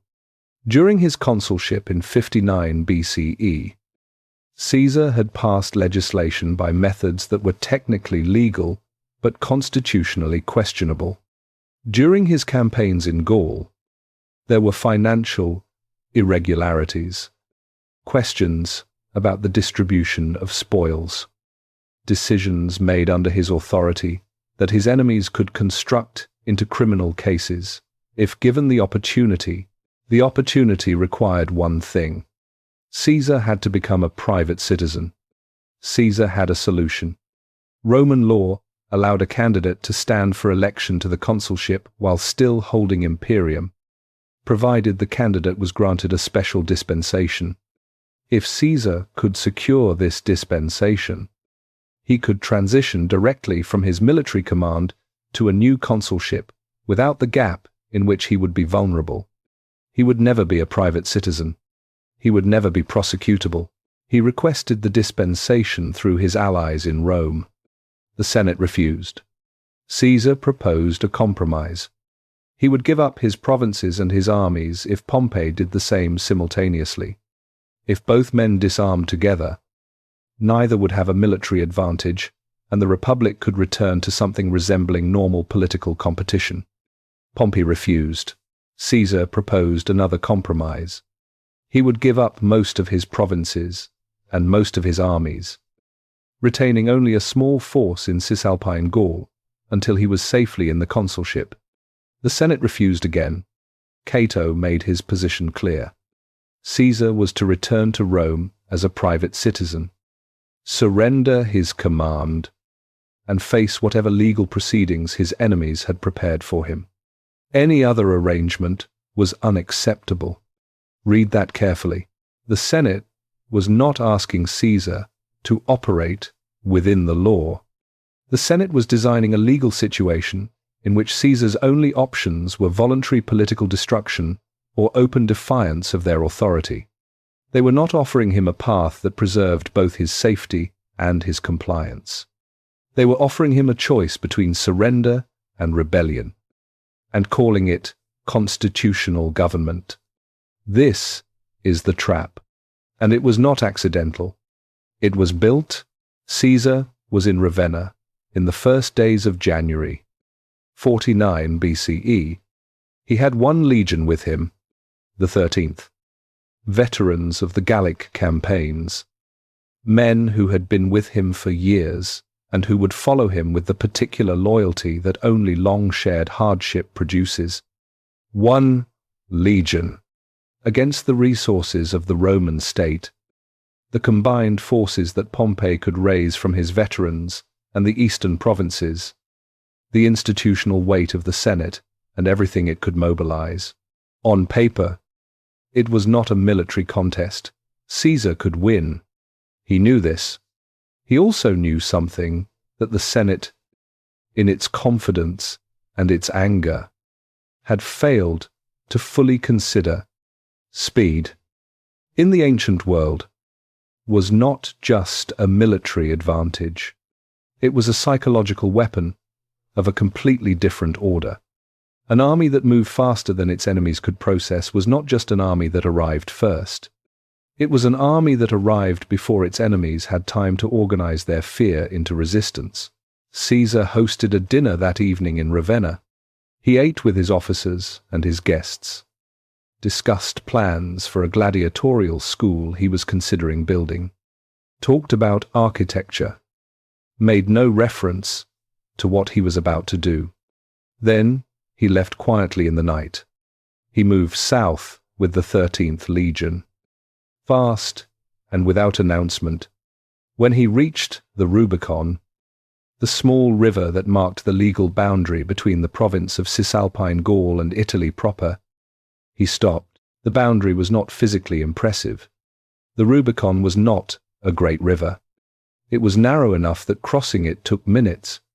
What made it significant was entirely legal and entirely Roman. No general was permitted to cross it with armed soldiers. That prohibition was the wall between military power and civilian power, the line that kept the army outside the Republic and the Republic in control of the army. Sulla had crossed it once, and Rome had never fully recovered from the precedent. Caesar stood at the bank and was still for a long time. The men around him recorded what they could. They noted the silence. They noted that he seemed to be working through something internally that he did not share with anyone present. One account mentions that he paced. Another says he sat. Then he spoke. He spoke in Greek, not Latin, the language of philosophy, of educated men who read history and understood where they stood in its movement. The phrase he used was not original to him. It came from the playwright Menander, from a comedy about a dice player accepting the consequences of a throw he could not take back. Anaryphtho kubos, let the die be cast, not thrown with enthusiasm, not hurled with a warrior's confidence.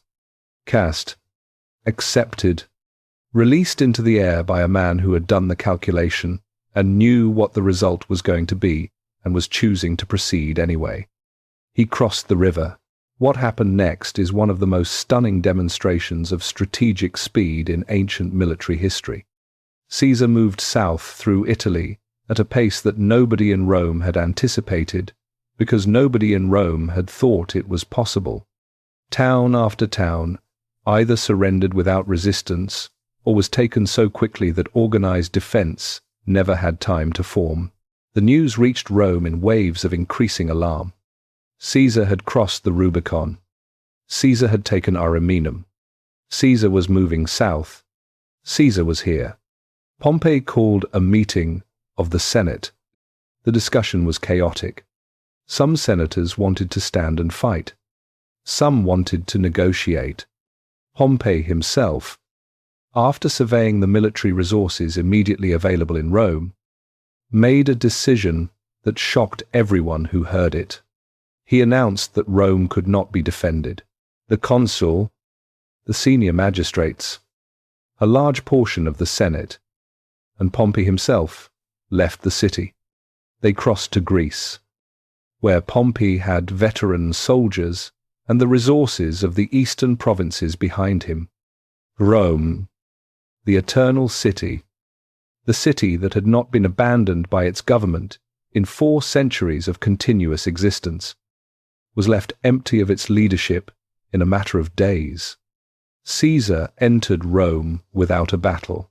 He walked into the city with a single legion, and the Senate had fled before him, and the republic that had governed the Mediterranean world for 5 centuries received him in silence. Now notice what he did not do. He did not declare himself dictator. He did not order arrests. He did not publish prescription lists. He opened the treasury, which the departing senators had tried to seal against him, and took what he needed to fund his operations. He held a brief and almost informal meeting with whatever senators remained in the city. He spoke to the people, and then he left. He had spent less than a week in Rome. There was a war to fight, and the war was not yet won, and Caesar understood that winning it was the only thing that would make any of this mean anything. Pompey was in Greece with an army. As long as Pompey was alive and armed, Caesar's position was not secure. Everything else could wait. He was already moving again before Rome had time to understand what had just happened. The Rubicon, in the end, was not a moment of drama. It was a moment of clarity. Caesar had spent 3 years watching every legal avenue close in front of him, as his enemies constructed a situation in which compliance meant destruction. He had proposed compromises and seen them refused. He had offered to disarm and been told that the offer was insufficient. He had watched the Senate build a trap and call it constitutionalism. And when the last door closed, he did not rage against it or despair before it. He looked at what remained and made the only calculation that a man of his particular mind could make. The risk of crossing was enormous. The risk of not crossing was certain. When those are the options, the choice is not really a choice at all. He may have been the clearest-eyed man in a room full of people pretending that the old order still worked. But clarity did not make him innocent. It only made him more dangerous. To his enemies, to the Republic, and to himself in ways that he could not yet fully see. He crossed the river, and the world that existed before that crossing began, immediately and irreversibly, to become the past. Chapter 7. The Civil War and Clementia Forgiveness as a weapon. War, when Julius Caesar fought it, looked different from war as Rome had known it before. Not in the mechanics of battle. The legions still marched in formation. The sieges still required engineering. The cavalry still operated on the flanks. The physical business of ancient warfare had not changed. What changed was what happened after the fighting stopped, and it is in that space, in the decisions Caesar made when his enemies were defeated and at his mercy, that you find one of the most sophisticated and most dangerous political strategies in the ancient world. He called it Clementia, mercy, forgiveness, the decision not to destroy what you had the power to destroy. It sounds like virtue, and perhaps, in some part of Caesar's complicated interior life, it was. But Clementia was also something else entirely. It was a weapon, carefully designed, deliberately deployed, and more effective in the long run than any siege engine or cavalry charge. Understanding how it worked, and why it ultimately failed, is essential to understanding everything that came after. The Civil War began in the winter of 49 BCE and moved with a speed that reflected Caesar's understanding of what victory actually required. Pompey had retreated to Greece with the Senate and whatever military forces he could assemble. Caesar, rather than pursuing him immediately across the Adriatic, turned west to deal with Pompey's legions in Spain first. The logic was precise. Pompey's strength lay in the east, where he had veterans, resources, and the support of the client kingdoms he had established during his eastern campaigns. Spain represented a potential second front, a source of reinforcement that could threaten Italy while Caesar was occupied elsewhere. He could not leave that threat behind him. He marched his army across the Alps in early spring, fought a campaign in Spain that lasted less than 2 months, and returned to Italy having neutralized Pompey's western forces without a single major pitched battle. Speed, maneuver, and the cutting of supply lines had done what conventional assault would have taken months to achieve. And at every point where Pompey's commanders and soldiers surrendered, Caesar released them, not into captivity, not into slavery. He released them. He allowed officers to keep their personal property. He allowed soldiers to return to their homes or, if they chose, to enlist in his own forces. He made no reprisals against the communities that had supported Pompey. He executed no one. This was so unlike the precedents of Roman civil conflict, so completely different from what Sulla had done and what everyone expected, that it took time for people to understand what they were seeing. What they were seeing was Caesar making it profitable to lose to him. If surrendering to Caesar meant death or slavery or the loss of everything you had built, then fighting to the last made rational sense. You had nothing to gain from giving up. But if surrendering to Caesar meant that you walked away with your life, your property, and your dignity, then the calculation changed entirely.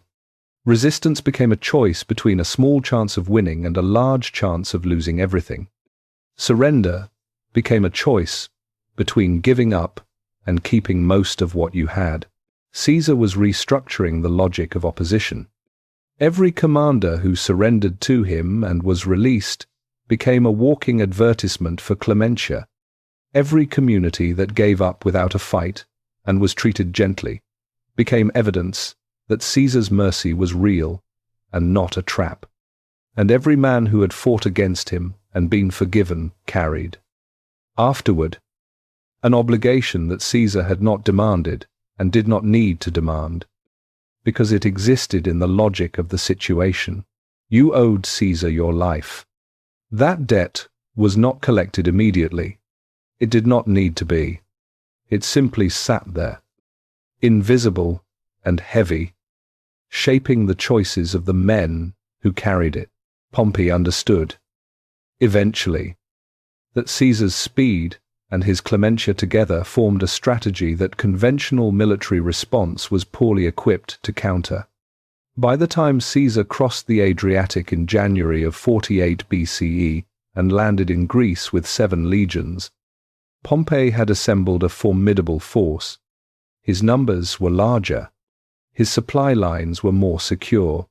He had the resources of the eastern provinces behind him and the support of most of the surviving senatorial leadership. On paper, he was in the stronger position. He chose not to fight immediately, which was strategically sound. He planned to use his naval superiority to cut Caesar's supply lines, to let hunger and attrition do the work that battle would do at higher cost. He planned to wait. Caesar tried to force a decision. He extended his fortifications along the coast near Dyrrhachium, attempting to trap Pompey's army and cut off its access to supply. It was an audacious and slightly absurd project, given the relative sizes of the two forces, but it was characteristic of Caesar's preference for creating situations that his enemies had not anticipated.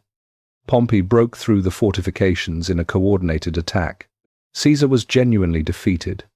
His lines were breached.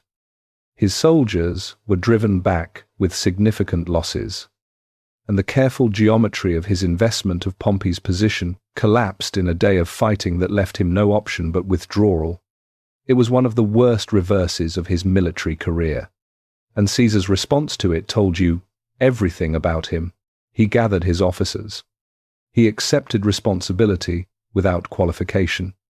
He identified the tactical errors that had contributed to the defeat, and then he moved his army south into Thessaly, looking for a position that would force Pompey to fight a conventional battle on ground of Caesar's choosing. He did not despair. He did not recriminate. He adjusted. The Senate officers traveling with Pompey's army did not respond as well. They had been waiting for this moment for years. They had been forced from Rome, forced to accept the humiliation of retreat, forced to watch Caesar operate with an impunity that enraged them. Now Caesar had been beaten.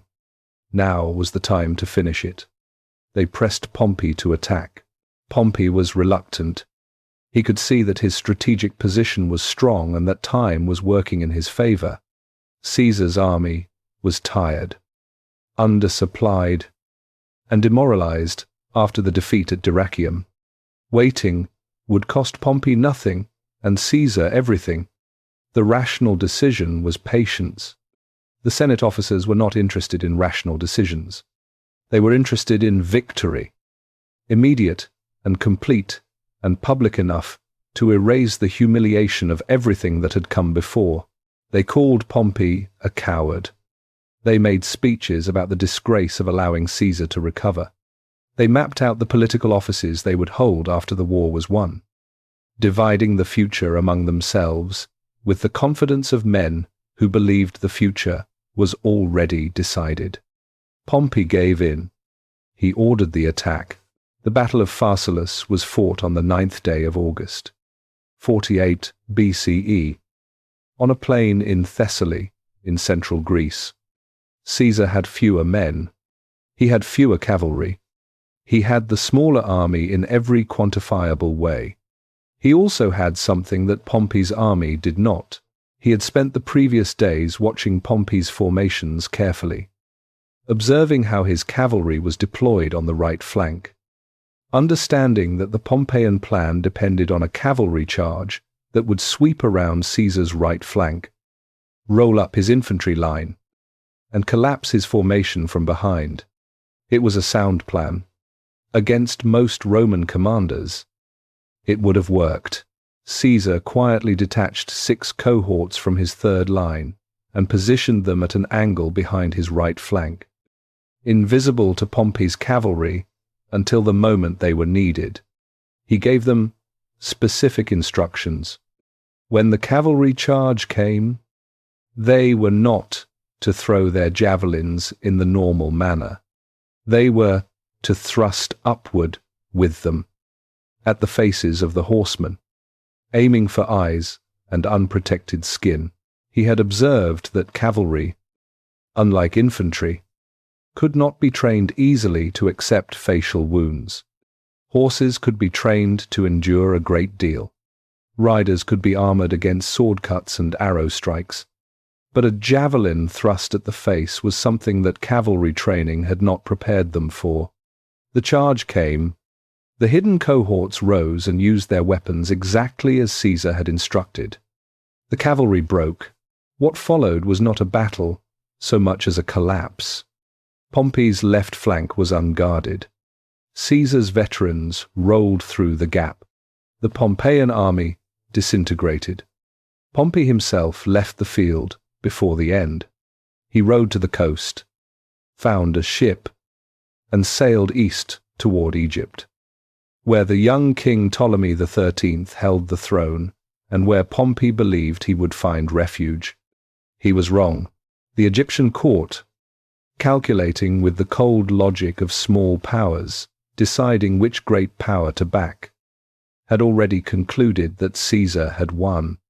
Pompey arrived off the coast of Alexandria and was invited to come ashore in a small boat. As the boat reached the beach, one of Ptolemy's officers drove a sword into his back. The head of Gnaeus Pompeius Magnus, the greatest Roman general of his generation, Pompey the Great, was cut off and preserved to be presented as a gift to Julius Caesar. Caesar arrived in Egypt several days later. He was brought to the royal palace and presented with the head of his former ally, his former son-in-law, the man who had been his greatest rival and the last serious military obstacle between him and control of the Roman world. He looked at it, and then he turned away and wept. This moment has puzzled historians ever since. Some dismiss the tears as performance, the calculated display of an emotion he did not feel, designed to signal that he had not wanted Pompey dead in this manner, that he had intended to extend his famous Clementia even to his greatest enemy. A political gesture dressed as grief. Perhaps Caesar was certainly capable of that, but there is another possibility that deserves equal consideration. Pompey had been part of Caesar's world for 20 years. They had built the triumvirate together. They had shared Julia between them. And Julia had loved Pompey in a way that Caesar had not anticipated and had come to respect. Pompey was the only man of Caesar's generation who had operated at a scale comparable to his own, the only rival who had genuinely tested him, and he had died on a beach in Egypt, stabbed in the back by a functionary of a minor kingdom, his head cut off and preserved like a trophy from a hunting expedition. Perhaps Caesar wept because Pompey deserved better than that.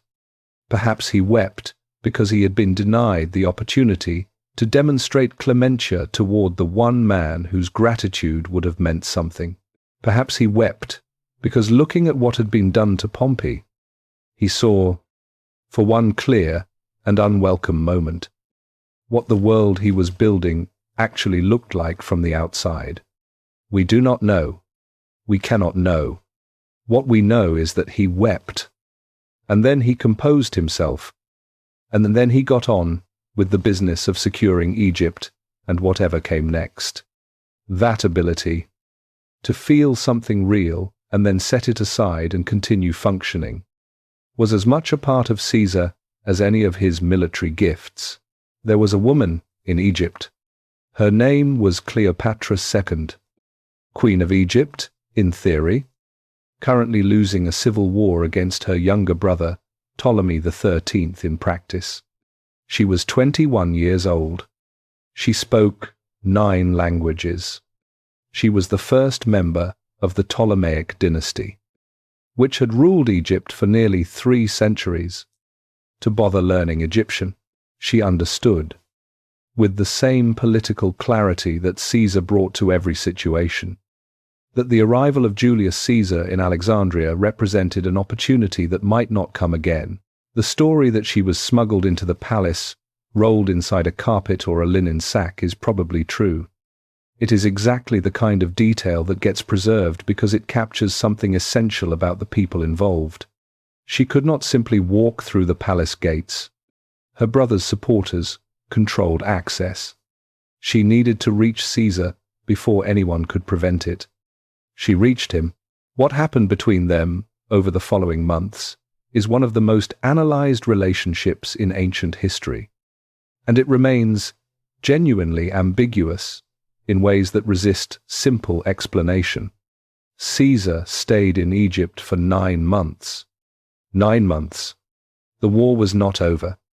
Pompey's supporters were regrouping in North Africa. There were political matters in Rome that required attention. 9 months in Alexandria, by any strategic calculation, was far longer than the situation required. Cleopatra was part of that calculation, but she was not all of it. Caesar was also securing Egypt's enormous grain resources for Rome, managing the political transition that would install Cleopatra on the throne with her younger brother as nominal co-ruler, and fighting the Alexandrian War, a messy urban conflict that nearly killed him when he was cut off at the harbour and had to swim to safety while his papers burned behind him. But he also had a son with Cleopatra, or so she claimed. The boy was called Caesarion, Little Caesar. Caesar never formally acknowledged him, which was significant by Roman standards, but he also never denied him, which was equally significant. What they were to each other, beyond the obvious political utility each represented to the other, is a question the evidence cannot fully answer. They were both exceptional people who recognized the same quality in each other. Whether that recognition produced something beyond strategy and convenience, only they knew. Caesar finally left Egypt in the spring of 47 BCE. There was more war to fight. Pharnaces II of Pontus had taken advantage of the Roman civil war to reclaim territories his father Mithridates had lost to Pompey. attacking Roman allies in Asia Minor with considerable success, while Caesar was occupied in Egypt. Caesar marched north through Syria and into Asia Minor. He located farnesses near the town of Zela, in what is now northern Turkey, assessed the situation, and attacked. The battle lasted 4 hours. His report to a friend in Rome was 3 words in Latin: Veni, vidi, vici. I came. I saw. I conquered. 3 words, 3 verbs, no adjectives, no explanation. No context. The complete reduction of an entire military campaign to its essential fact, expressed in the shortest grammatically complete sentence. The situation permitted. This was not casualness. Caesar understood language the way he understood cavalry positioning, as a tool to be deployed with precision for maximum effect. 3 words. In that particular order, with that particular rhythm, said everything and left nothing open to misinterpretation.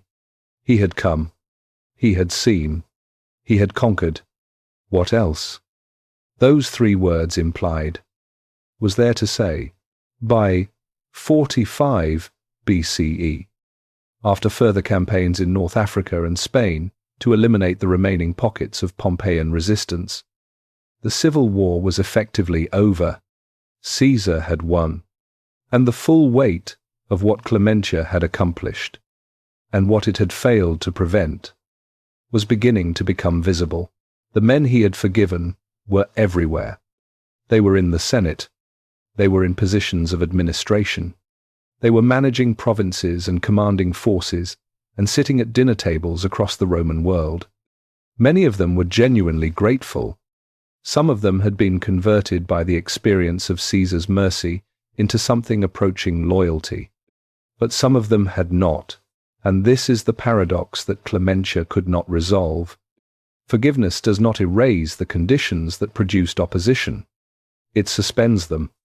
A man who fought against Caesar and lost and was pardoned was not the same as a man who had never fought against Caesar. He was a man who had fought and lost, who had been placed in a position of obligation by his enemy's generosity, and who lived with that obligation every day.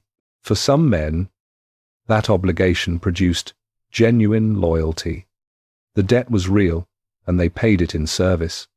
For others, the obligation produced something else, something harder to name, a wound covered by the courtesy of the man who had inflicted it, a reminder, every time Caesar appeared in public, that they owed their lives to his decision, and that their continued existence was, in some essential way, a gift that could be revoked. Caesar had forgiven Marcus Junius Brutus after Pharsalus. Brutus had fought on Pompey's side, and Caesar had specifically ordered that he not be harmed in battle. He had given Brutus a position of trust, appointed him to a governorship, treated him with a warmth that went beyond political calculation. He had also forgiven Gaius Cassius Longinus, who had commanded Pompey's fleet and been captured after the war. Cassius received similar treatment, a pardon, a position, an integration into Caesar's circle. These men sat at Caesar's table. They owed him their lives, and they were planning to kill him. Clementia was the most brilliant political innovation of Caesar's career. It was also the condition that made his assassination possible, because without Clementia, the men who killed him would have been dead long before the Ides of March. And the great paradox of Julius Caesar, the thing that history keeps returning to without ever fully resolving, is that the quality that most clearly demonstrated his superiority over every Roman who came before him, his refusal to respond to political victory with the traditional tools of purge and prescription, was inseparable from the quality that killed him. He was too confident in the power of his own generosity. He believed that the debt created by forgiveness was strong enough to hold. He believed that men who owed him their lives would calculate the cost of betrayal against the value of what they owed and find betrayal irrational. He was right about most of them. He was catastrophically wrong about a few. And in the end, it only takes a few. Chapter 8. Dictator. Perpetuo. The mistake of the symbol. There is a particular kind of blindness that comes with genius. Not the blindness of ignorance, not the blindness of stupidity. Something more specific and more dangerous than either of those. The blindness that comes when a person is so far ahead of everyone around them, so accustomed to seeing what others cannot see and doing what others cannot do, that they lose the ability to understand how ordinary people experience the world. Caesar had spent his entire adult life being right when the people around him were wrong. He had been right about the triumvirate when Pompey and Crassus thought they were using him. He had been right about Gaul when the Senate thought it was a limited provincial posting. He had been right about the Rubicon when his advisers thought crossing it was madness. He had been right about Clementia when every Roman precedent said that civil war ended with proscription lists and mass executions.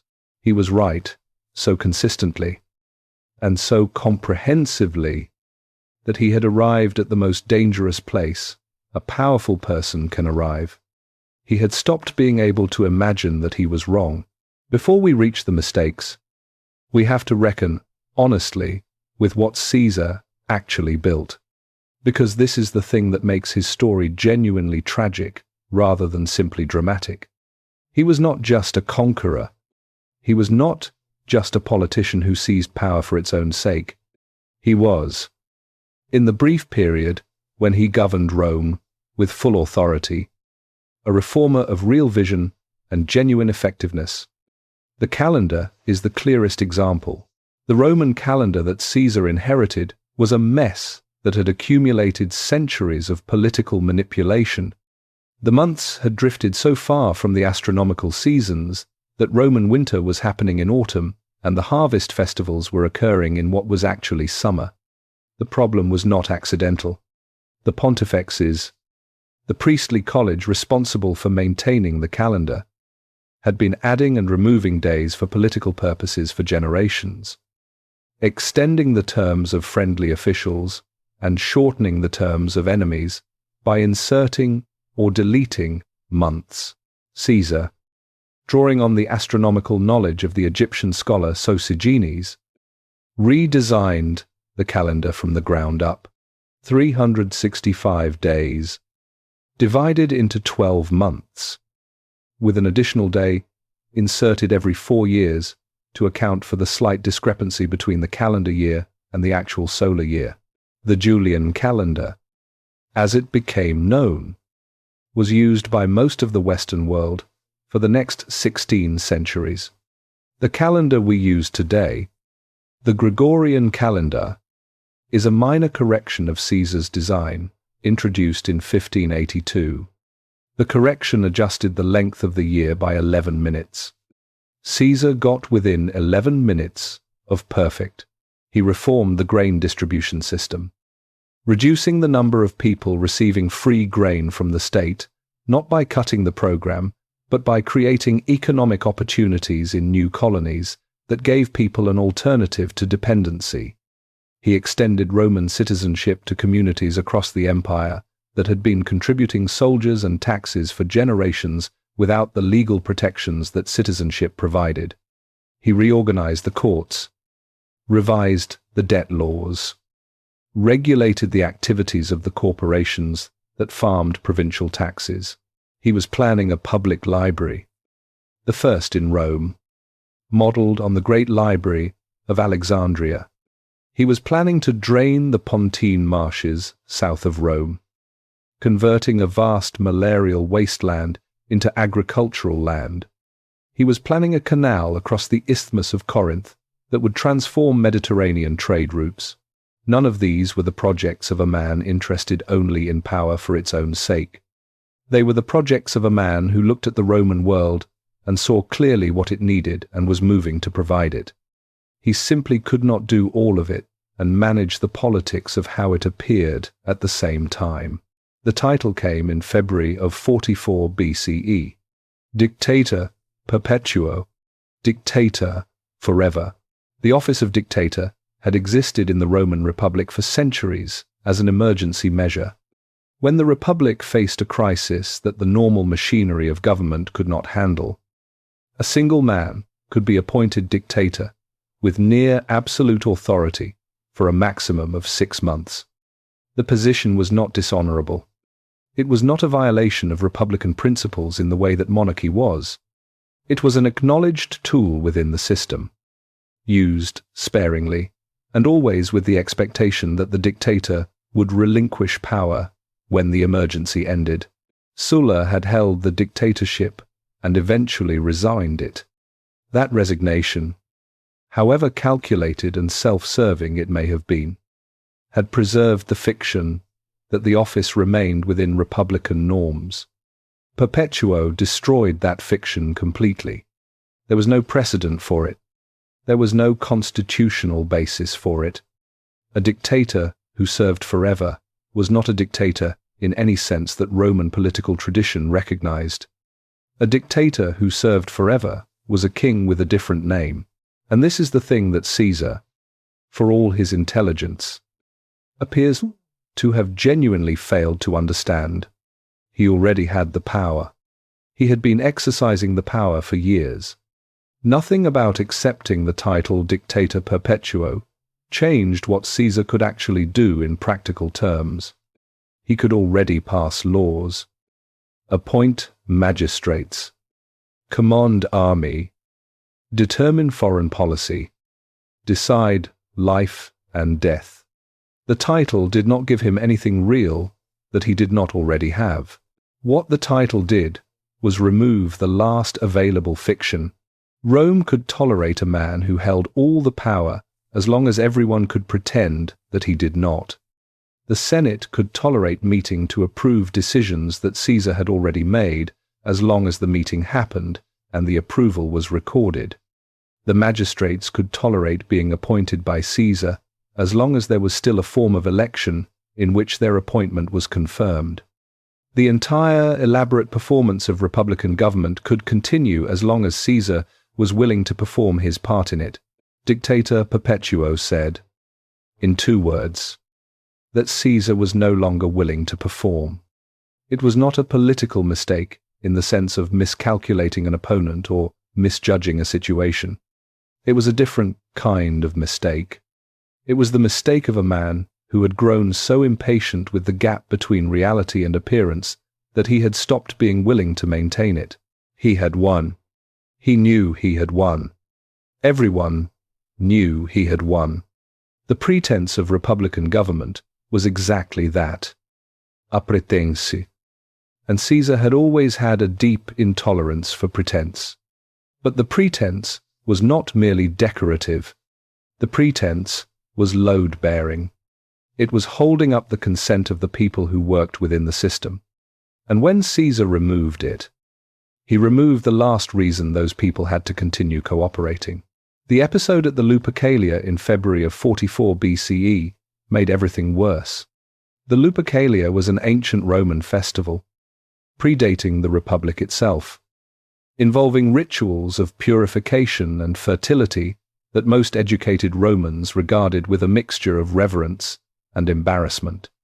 Mark Antony, Caesar's most loyal lieutenant and co-consul, participated in the festival in the traditional manner, running through the streets wearing very little, which was what the ritual required. At some point during the festivities, Antony approached Caesar, who was seated in a prominent public position, and offered him a diadem, a crown, the symbol of kingship. Caesar pushed it away. The crowd applauded. Antony offered it again. Caesar pushed it away again. The crowd applauded again, more loudly this time. Antony offered it a 3rd time. Caesar refused it a third time and ordered that the crown be taken to the Capitol and dedicated to Jupiter, making clear that no man in Rome wanted or would accept a crown. The crowd cheered enthusiastically. This sequence of events has been interpreted in almost every possible direction since it happened. Some historians see it as a genuine test of public opinion. Caesar wanting to know whether Romans would accept monarchy, finding out that they would not, and retreating. Some see it as theatre, designed to prove that Caesar did not want to be king, staged precisely because the rumour that he did was becoming dangerous. Some see Antony acting independently, making an offer Caesar had not authorized, and that genuinely surprised him. We do not know. We cannot know. What we know is the effect. For the men who were already afraid of Caesar, the Lupercalia was confirmation. Whatever Caesar's actual intentions, the sight of a man sitting in public while another man offered him a crown 3 times, and he refused it 3 times, was not reassuring. It was a demonstration that the question of monarchy was alive, that it was being tested, that someone in Caesar's circle thought it was worth trying. Gaius Cassius Longinus had been watching Caesar for years with the particular attention of a man who did not trust what he was seeing. After the Lupercalia, he began making quiet visits to the house of Marcus Junius Brutus. Marcus Junius Brutus was the most important man in Rome who was not Julius Caesar, not the most powerful, not the most militarily capable, not the wealthiest or the most politically connected, the most important. And the distinction matters. Brutus descended from Lucius Junius Brutus, the man who had expelled the last king of Rome in 509 BCE and founded the Republic. In a culture that revered ancestry and drew direct lines between the character of a man and the character of his predecessors, this lineage meant something specific. Brutus was not just a senator. He was the living embodiment of the Republican tradition. His very name was a symbol.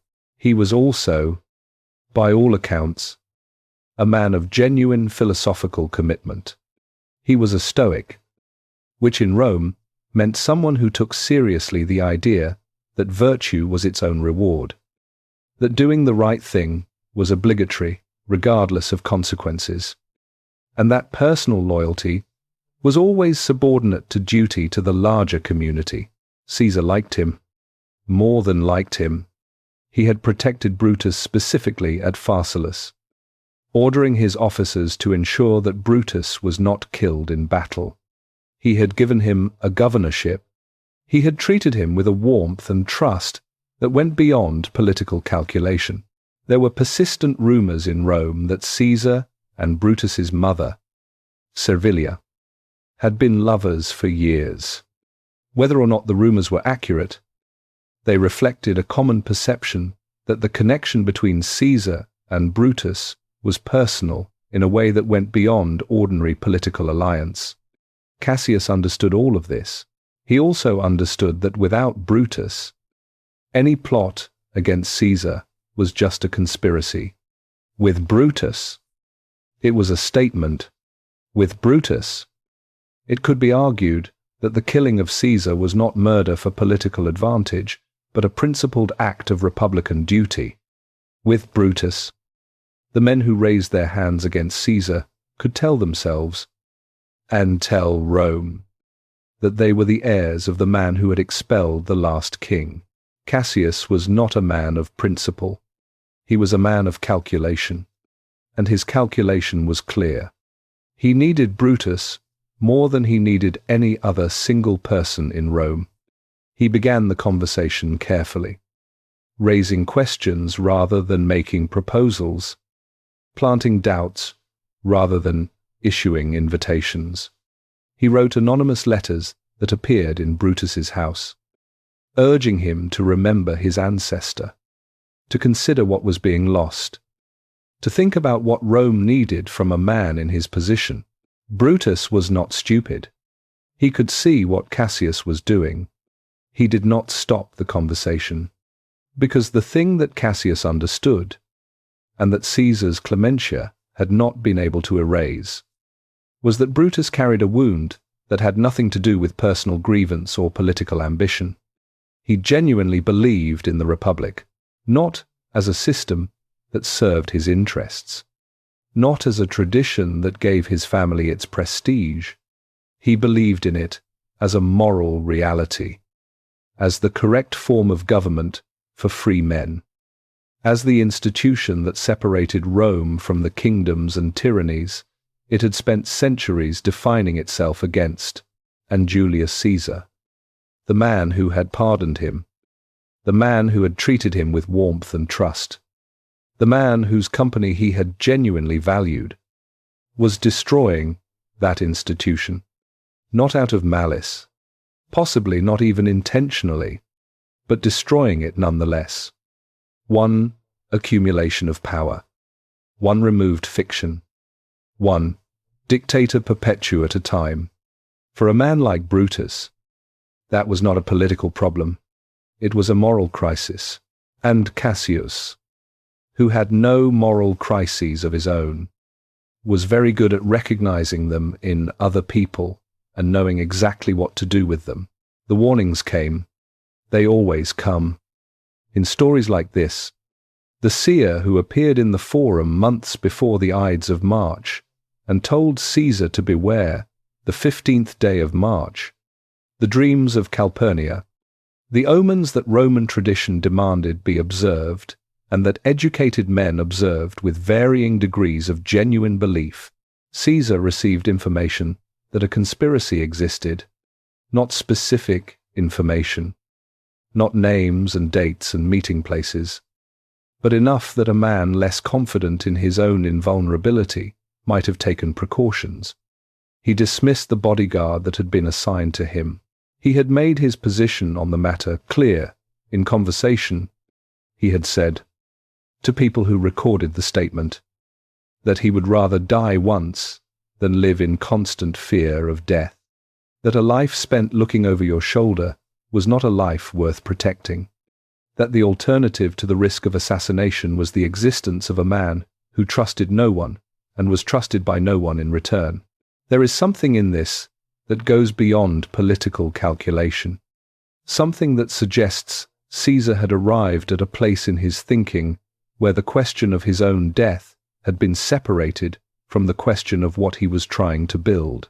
He was going to Parthia in the spring of 44 BCE, the Great Eastern Campaign, the war that Alexander had fought and won, as Rome had never managed to conclude. It was going to be his final military achievement, the capstone on a career that had already exceeded anything Rome had seen. Perhaps he was simply looking past the politics of the moment, past the conspirators and the senators and the elaborate daily management of power, toward the horizon that still had something left to offer. Perhaps he was tired in ways that did not show. Perhaps he had simply made the calculation that most great men eventually make, the calculation that accepting certain risks is the only way to remain the kind of person capable of doing the things that make the risks worth taking. We do not know. What we know is that on the evening of the 14th of March, 44 BCE, Julius Caesar attended a dinner at the house of Marcus Lepidus. The conversation turned, as conversations often do when powerful men gather, to the question of death. What kind of death was best? Caesar said, without apparent irony and without looking up from whatever he was doing, that a sudden death was best. The table went quiet for a moment. Then the conversation moved on.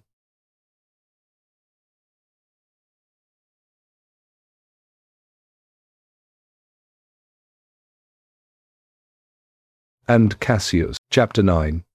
The Ides of March, Just Politics, the 15th of March, 44 BCE, begins like any other day in Rome. The bread sellers are at their stalls. The lawyers are walking toward the courts. The slaves are carrying water from the fountains. The city does not know what is about to happen. Or, rather, enough of the city knows that the knowledge has become a kind of atmospheric pressure, felt but not named, present in the way that certain kinds of weather are present before the storm arrives. 60 people know exactly what is going to happen. 60 people, in a city of more than 1 million, have agreed to do something that none of them will be able to take back. Some of them believe they are saving the Republic. Some of them are settling personal scores dressed in the language of principle. Some of them are frightened men who said yes to Cassius on an evening when the idea seemed cleaner than it does now. In the cold light of a March morning, with the thing itself only hours away, none of them slept well. Inside the Domus Publica, Calpurnia has been awake since before dawn. The dream came again. Or something like it. She does not use that word when she goes to Caesar. She simply tells him what she saw, and she asks him, quietly and without drama, to stay home. Just today. Caesar listens to her in a way that people who knew him said was unusual. He was not, by temperament, a man who changed his plans based on the anxieties of others. He had made a career of moving forward when everyone around him was counseling caution. But something in her voice, or something in the accumulated weight of the last several weeks, produces a response that surprises even him. He agrees to stay. He sends a message to the Senate. The session will be postponed. And that decision, that single decision made in a quiet room in the early morning, is the closest Julius Caesar comes to surviving the 15th of March. Then Decimus Brutus arrives. Decimus is not a man history has treated kindly, partly because the role he plays on this particular morning is so clearly that of the instrument of fate, the final mechanism that closes the trap. He is not celebrated the way Marcus Brutus is celebrated, not mourned the way Pompey is mourned, not analyzed the way Caesar is analyzed. He is simply the man who comes to the door. He is calm. He is friendly. He has spent years being trusted by Caesar, years of quiet competence and personal loyalty, years of being the kind of person who can walk into the Domus Publica on a March morning and have no one look at him twice. He tells Caesar that the senators are already assembled. He says that postponing will look like weakness. He mentions the vote about the Parthian campaign, the Eastern War that Caesar has been planning for months, and suggests that delaying might complicate the timetable for a campaign that has already been organized down to the supply routes. He smiles. He speaks the way a trusted advisor speaks, with concern for his principal's interests, with the easy familiarity of a man who has been in the room for important conversations and knows how things work. Caesar looks at him, the man who read Pompey's battle formation at Pharsalus, who understood the political architecture of the triumvirate before either of the other two members did, who saw through every deception that Rome's most sophisticated political operators had ever tried to run on him, looks at Decimus Brutus on the morning of the 15th of March, and he does not see it, or he sees it and decides, in some final and private accounting, that it does not matter. He stands. He adjusts his toga. He walks out of the house, the route to the theatre of Pompey, where the Senate is meeting because the Curia is being renovated, takes Caesar through streets that are already filling with the business of the Roman morning. Near the edge of the crowd, the soothsayer Spurina is standing. Caesar sees him first. There is something almost unbearable about this moment. If you know what is coming, Caesar spots the man who warned him, months ago, to beware the Ides of March, and he does what men who have decided not to be afraid always do. He makes a joke. He says, across the heads of the people between them, that the Ides of March have come. He means that the day he was warned about has arrived, and nothing has happened yet. So the warning was wrong. So there is nothing to fear.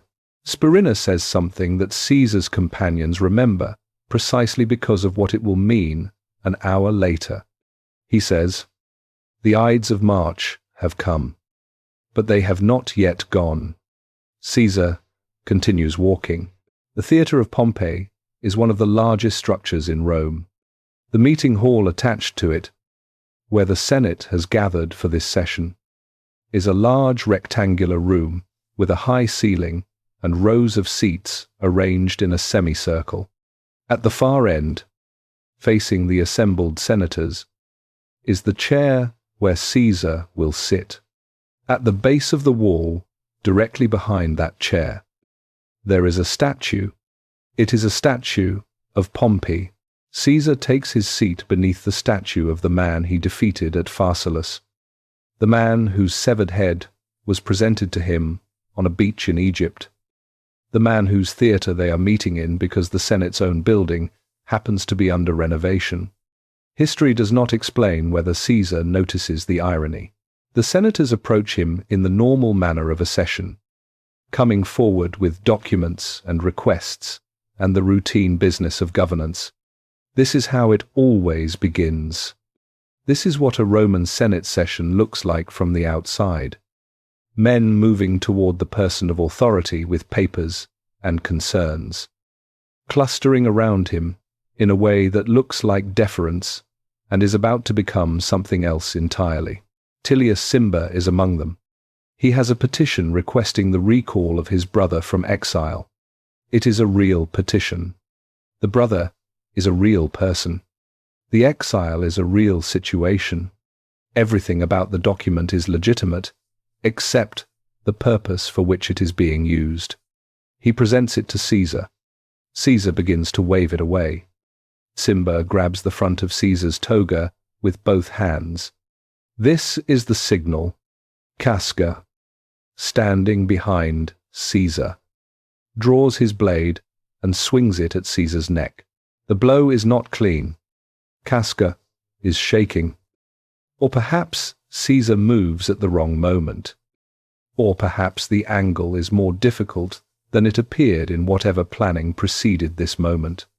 The blade cuts into the shoulder rather than the throat. It is painful, but not immediately incapacitating. Caesar grabs Casca's arm. He says, in Latin, "You villain. What are you doing?" Then the others move. There are 23 of them who actually use their weapons. In the chaos of what follows, in the small space of a Senate chamber that was not designed for this kind of violence, men are stumbling over each other. Blades are swinging in directions that were not planned. At least one of the conspirators cuts another conspirator by accident in the press of bodies. Caesar fights, not the way a soldier fights, with training and tactics and controlled aggression. He fights the way a person fights when they are trying to stay alive, covering himself with his toga, trying to find a direction that is not blocked by another blade. Moving through a space that has become entirely hostile, he takes wounds. 1, 2, several. The physicians who examine his body afterward will count 23 wounds in total, though only one of them, a wound to the chest that penetrated the aorta, was immediately fatal. He is moving toward the base of the statue, and then he sees Brutus. Brutus is there, among them, with a blade that has already been used. The man Caesar protected at Pharsalus, the man Caesar appointed to a governorship and treated with the warmth of something closer to family than political alliance, the man whose mother Caesar may have loved for years. Brutus is there, in the crowd of people killing him, with blood on his hands. What Caesar says, if he says anything, is not recorded with certainty. Suetonius writes that when Caesar saw Brutus among his attackers, He pulled his toga up over his head and let himself fall. Not fall, as in collapse from his wounds. Fall, as in stop resisting. He arranged himself as he went down, making sure, as he had always been careful about his appearance and his dignity, that his body fell in a way that covered him properly. He came to rest at the base of the statue of Pompey. 23 wounds. The room went very quiet. The conspirators had planned the killing with considerable care, and almost no thought at all about what came next. Brutus had argued against including Mark Antony in the conspiracy and against killing him along with Caesar. His reasoning was moral, which is to say, it was not strategic. Adding Antony to the list would make the action look like a political purge rather than a principled act of republican restoration. Cassius had disagreed. Cassius had been right and had lost the argument. Antony was alive. Brutus and Cassius walked out of the theatre with their weapons and their hands still covered in blood, and raised them toward the sky, and began speaking about the republic and liberty and the restoration of the government that Caesar had dismantled. The crowd that had gathered outside did not cheer. It is this moment, more than any other, that tells you everything about the gap between what the conspirators believed they were doing and what they had actually done. They believed that Rome was waiting to be freed, that the people of Rome, ground down under the weight of Caesar's autocracy, were ready to rise and celebrate the return of the constitutional government that he had stolen from them. What they encountered was silence, not hostile silence, not the silence of people preparing to resist, the silence of people who did not understand what had just happened and were waiting to see what the consequences were before they decided how to feel about it. The crowd had not experienced Caesar as a tyrant. They had experienced him as the man who gave them better grain distribution and reformed the courts and built things in their city and cancelled a portion of their debts. The republic that Brutus was celebrating the restoration of was not, for most people in Rome, a thing that they had missed. People closed their doors. The city waited. Mark Antony moved quickly. He had been kept away from the Senate meeting by Decimus Brutus, who had engaged him in conversation outside the building at the critical moment. He learned what had happened from servants who had been present. He spent a few hours in what may have been genuine shock or may have been strategic calculation. And then he began operating. He got access to Caesar's papers. He got access to Caesar's will. He arranged for the body to be moved with appropriate ceremony. And he began planning what would turn out to be one of the most consequential public speeches in Roman history. The funeral was held in the Forum. The body was carried in on a litter, the wounds visible, the toga that Caesar had arranged over himself, still in place. A wax model of Caesar had been made, positioned to show all 23 wounds, rotating so that every person in the enormous crowd could see what had been done. Antony spoke. He did not attack Brutus and Cassius directly. He was too careful for that, and the situation was too unstable. What he did was read the will. Caesar had left 75 drachmas to every citizen of Rome. He had left his gardens across the Tiber to the public as a park. The man that Brutus had called a tyrant had left his personal wealth and his private gardens to the people of Rome. Then Antony described the things Caesar had done, the campaigns, the reforms, the calendar, the grain. He held up the toga, the one Caesar had died in, and showed the crowd the cuts from the blades. The crowd did not remain quiet. The funeral pyre was lit in the Forum itself, which was not the proper place for such things, but which was where the crowd insisted. People threw whatever they were carrying onto the fire: jewelry, clothes, the weapons that some of them had brought. The flames spread to some of the surrounding buildings. By the time the fire burned down, the crowd had turned. They went to the houses of Brutus and Cassius. The two men who had killed Caesar to restore the Republic fled Rome that night, 23 wounds. 60 people who knew and did not speak. A city that mourned not the Republic, but the man. The conspirators had calculated that removing Caesar would return Rome to what it had been before Caesar. They had not considered the possibility that Rome did not want to return to what it had been before Caesar. That the Republic they were restoring existed in their memories and in the pages of history, and almost nowhere else, in the actual experience of the people whose consent was required to make it real. They had killed the man. They had not killed what the man represented.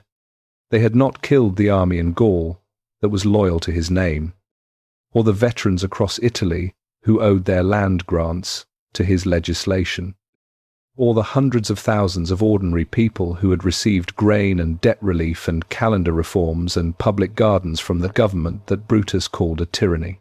And they had not killed Gaius Octavius, Caesar's 18-year-old great-nephew, who was in Apollonia studying military science when the news arrived. Octavius read the will.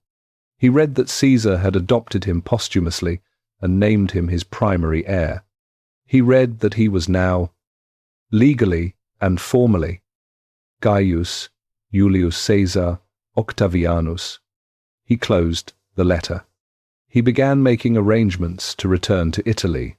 The men who killed Julius Caesar to prevent one man from accumulating too much power had set in motion a sequence of events that would end 17 years later, with a single man holding more power than Julius Caesar had ever claimed. They had not saved the Republic. They had guaranteed that it would never return. Chapter 10. The Legacy. A question history has never closed. Rome did not stop after Caesar died. This seems obvious, but it is worth saying clearly, because there is a version of history that treats the Ides of March as an ending, a dramatic final punctuation on the life of one extraordinary man, after which the world reorganized itself and moved on. It did not work that way. What followed the Ides of March was 17 years of the most destructive civil conflict Rome had ever experienced, more destructive than the war against Pompey, more destructive than Sulla's march on Rome, a cascading sequence of battles and betrayals and shifting alliances that consumed the last functioning remnants of the republican system and left, in its place, something that had no precedent in Roman history. The men who killed Caesar to save the Republic killed the Republic in the process. And understanding how that happened, and why it was, perhaps inevitable, is the only honest way to answer the question that this entire story has been building toward. The immediate aftermath moved quickly and badly for everyone involved. Brutus and Cassius had imagined that removing Caesar would create a vacuum that republican institutions would rush to fill. The Senate would reassert its authority.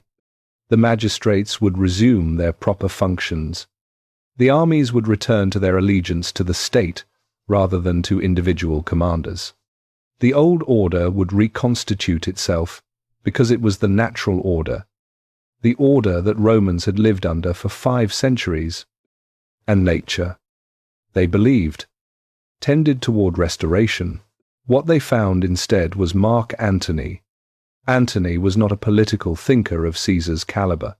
He was not a strategist of Octavian's patience, but he was something that the conspirators had fatally underestimated. He was a man who had spent years watching Julius Caesar operate, who understood the tools of power that Caesar had built, and who moved to control those tools the moment Caesar's hands released them. He had the will, he had the papers, he had the body. The funeral speech did what it was designed to do, and more. It did not just turn the crowd against the conspirators. It demonstrated, in front of the entire city of Rome, that Caesar's relationship with the Roman people was not the relationship of a tyrant to his subjects. It was the relationship of a patron to his clients. extended to an entire city, 75 drachmas to every citizen, the gardens across the Tiber, given to the public. These were not the gestures of a man who had viewed Rome as something to be exploited. Brutus and Cassius fled. Within weeks they were in the east, raising armies, gathering resources, preparing for the war that everyone now understood was coming. Antony and Octavian, after a period of maneuvering against each other that nearly produced another round of civil conflict by itself, formed their own alliance with a third man, Lepidus, the second triumvirate. Unlike the first, this one was official, legally constituted, granted extraordinary powers by the Senate under circumstances that made refusal inadvisable. One of its first acts was the publication of prescription lists. The lists named thousands of people: senators, equestrians, wealthy citizens, people whose property was needed to fund the wars ahead, people whose political connections made them inconvenient, people who had enemies in the wrong places and found themselves added to lists that condemned them without trial.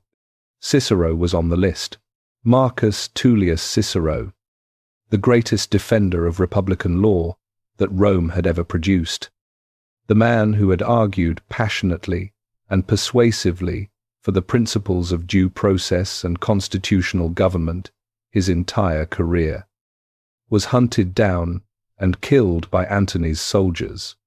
His head and his hands were cut off and displayed in the Forum, nailed to the rostra from which he had delivered his famous speeches. The republic that Brutus had died trying to restore responded to his death by doing exactly what Sulla had done, exactly what Caesar had refused to do, exactly what the most committed republican theorist of the age had spent his life arguing against. It published prescription lists. It killed people without trial. It used the machinery of the state to eliminate political opponents. The men who killed Caesar to prevent tyranny had created the conditions for something worse than anything Caesar had actually done. The Battle of Philippi came in 42 BCE. Brutus and Cassius had built substantial forces in the east. Antony and Octavian brought their armies across the Adriatic. 2 battles were fought on the plains of Macedonia within 3 weeks of each other. Cassius died after the first battle, believing, incorrectly, that his forces had been defeated when they had not. He asked a freedman to kill him. The man obliged. Brutus survived the first battle, won his sector of the second battle, and then found that the broader conflict had gone against him. He walked into the woods with a small group of companions and asked each of them in turn to kill him. Most of them refused. Eventually he threw himself onto a blade held by a man named Strato. He was 43 years old. His body was treated with respect by Octavian, who sent it to Servilia, Brutus's mother, and the woman who had been, for years, close to Julius Caesar in ways that Rome discussed without ever quite agreeing on the specifics. It was a gesture that contained more historical irony than any single gesture should reasonably be able to hold. The men who killed Caesar were dead. The republic they had killed Caesar to restore was also dead. What remained was the question of which of the 2 surviving members of the second triumvirate would eventually hold all of it. The answer took 11 years to arrive. Antony and Octavian divided the Roman world between them.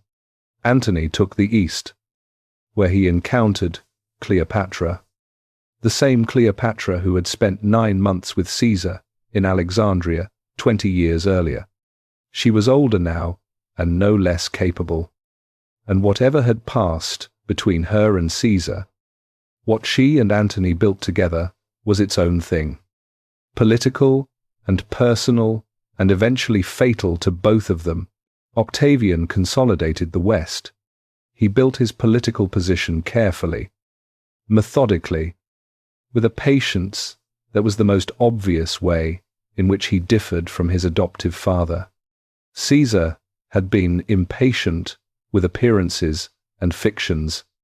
Octavian was a student of them. He understood that the fiction of the Republic was not simply decorative, it was structural. It was what held the consent of the governed in place. And without that consent, no amount of military force could produce a stable system. The final war between them was framed not as a Roman civil conflict, but as a war between Rome and a foreign queen. Cleopatra, not Antony, was presented as the enemy. This allowed Octavian to fight the last round of a Roman civil war while claiming that he was fighting a war against Egypt. The Battle of Actium, in 31 BCE, settled it. Antony and Cleopatra fled to Egypt. They both died there within a year. Antony by his own hand. Cleopatra by a method that ancient sources describe differently and modern scholars continue to argue about. Octavian was left. He was 32 years old, and he controlled everything. In 27 BCE, Octavian went before the Senate and offered to resign all his extraordinary powers and return Rome to normal republican government. The Senate declined. They gave him instead a new name, Augustus, and a new title, Princeps, first citizen. He was not a king. Rome would not have a king. The word rex, king, had been toxic in Roman political culture since the expulsion of Tarquinius Superbus 5 centuries earlier. And Augustus understood this toxicity with the precision of a man who had spent his entire adult life studying political symbolism. He was simply the first citizen, the man who happened to hold most of the important offices simultaneously, whose authority happened to extend over the armies and the provinces and the foreign policy and the finances of the Roman state, who happened to have a personal guard and the loyalty of the legions and the ability to veto any decision made by any magistrate, but who was definitely, officially, and emphatically not a king. The Senate kept meeting. Magistrates kept being elected. The forms of the Republic continued in operation. The appearance was preserved with meticulous care. Caesar had refused to preserve the appearance. Augustus made the preservation of the appearance the central project of his reign, and it worked. Augustus ruled for 45 years, longer than any Roman leader before or after him. The Augustan age produced Virgil and Horace and Livy, rebuilt Rome in marble, established the administrative framework that would hold the empire together for centuries. It was, by almost any measure, a period of extraordinary achievement. It was also, by almost any honest measure, a monarchy. The Republic was gone. The only question that the killing of Caesar had actually settled was how long it would take to make that fact official, and how much it would cost in blood to get there. The answer was 17 years, and an amount of blood that nobody has ever accurately counted. Now we reach the question that this entire story has been building toward. Was Caesar the murderer of the Roman Republic? The case for the prosecution is familiar and not without force. He crossed the Rubicon with armed soldiers, violating the most fundamental legal boundary of the republican system. He concentrated power in his own hands at a speed and to a degree that the Constitution could not accommodate. He accepted the title Dictator Perpetuo, removing the last available fiction that his authority was temporary and accountable. He created the conditions, the precedents, the model of one-man rule that Augustus used to build the empire that replaced the Republic. If you draw a line from the Rubicon to the end of the Republic, Caesar is standing at the beginning of that line. The case for the defense is also not without force. The Republic had demonstrated its inability to protect reformers from assassination when the Gracchi were killed in 133 and 121 BCE. It had failed to prevent Sulla from marching his army into Rome in 88 BCE. It had produced the conditions that made the triumvirate necessary by blocking the legitimate interests of its most capable citizens through the factional selfishness of the Optimates. It had been unable to govern an empire of 50 million people, with machinery designed for a city of 300,000. If you draw a line from the death of Tiberius Gracchus to the Rubicon, Caesar is standing at the end of a process that began nearly a century before he was born. Both lines are real. Both arguments are honest. And the reason this question has not been settled in 2,000 years is not that historians are insufficiently clever. It is that the question, framed as a simple accusation, does not fit the complexity of what actually happened. The more useful question is not whether Caesar killed the Republic. It is whether the Republic could have been saved.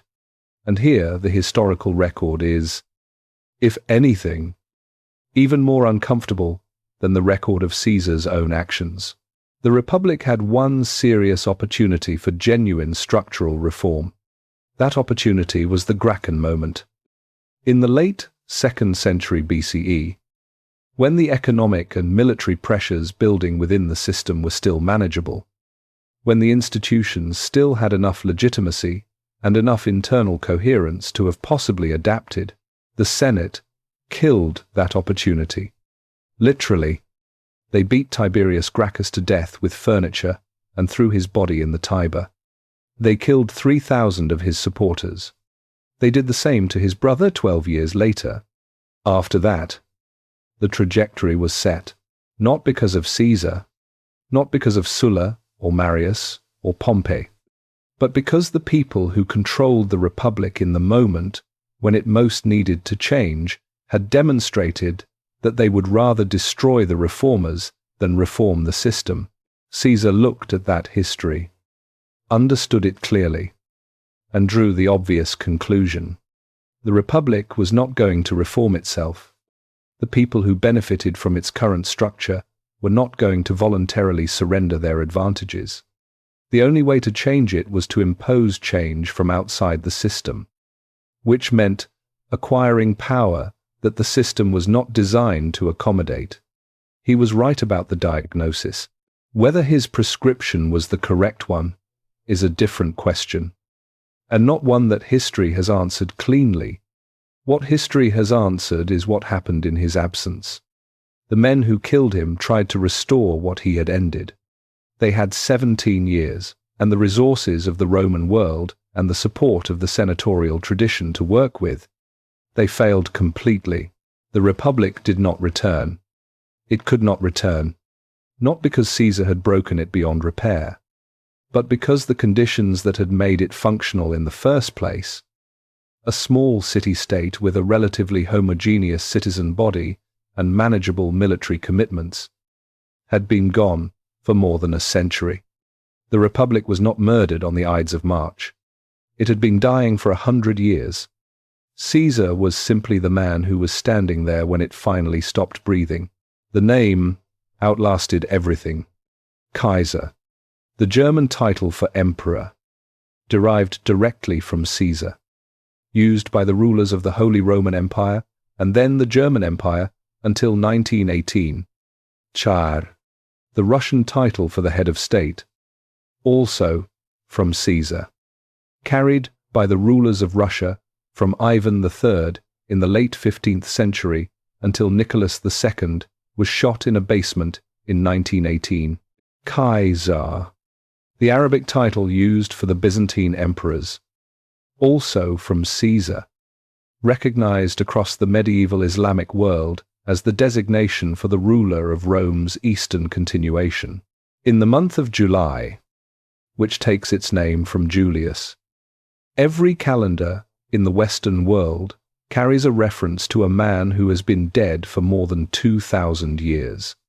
The calendar itself, the structure of the year that organizes human life across dozens of cultures, is his design, corrected by 11 minutes in 1582 and otherwise unchanged. He entered the language of power so completely that his name became the word for power itself. In cultures that had never been Roman, in languages that had never heard Latin spoken, no other person in Western history has achieved that, not Augustus, who built the empire, not Constantine, who made it Christian, not Alexander, who conquered more territory, not Napoleon, who tried to do what Caesar had done and understood himself in Caesar's terms and ended on an island in the South Atlantic wondering where he had gone wrong. Caesar's name became the definition of the thing he had, 2,000 years later. We are still arguing about him, not in the way that historians argue about most ancient figures, trying to reconstruct what they actually did from incomplete sources and conflicting accounts. We have good sources on Caesar. We have his own writing.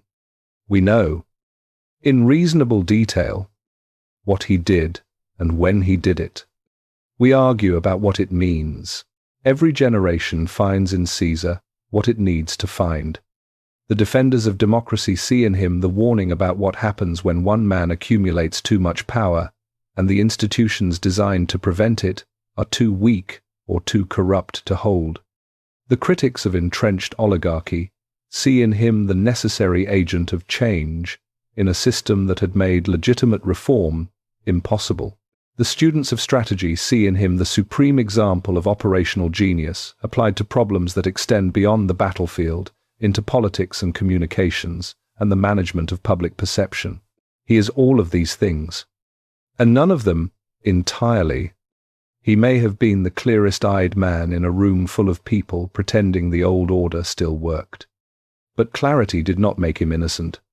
It only made him more dangerous to his enemies, to the Republic, and to himself in ways that he did not fully see until it was too late. He built things that lasted 2 millennia. He destroyed things that could not be rebuilt.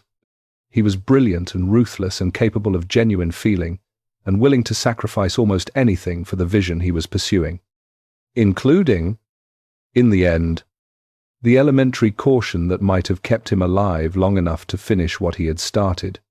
He walked out of his house on the morning of the 15th of March, 44 BCE, into a city that was holding its breath.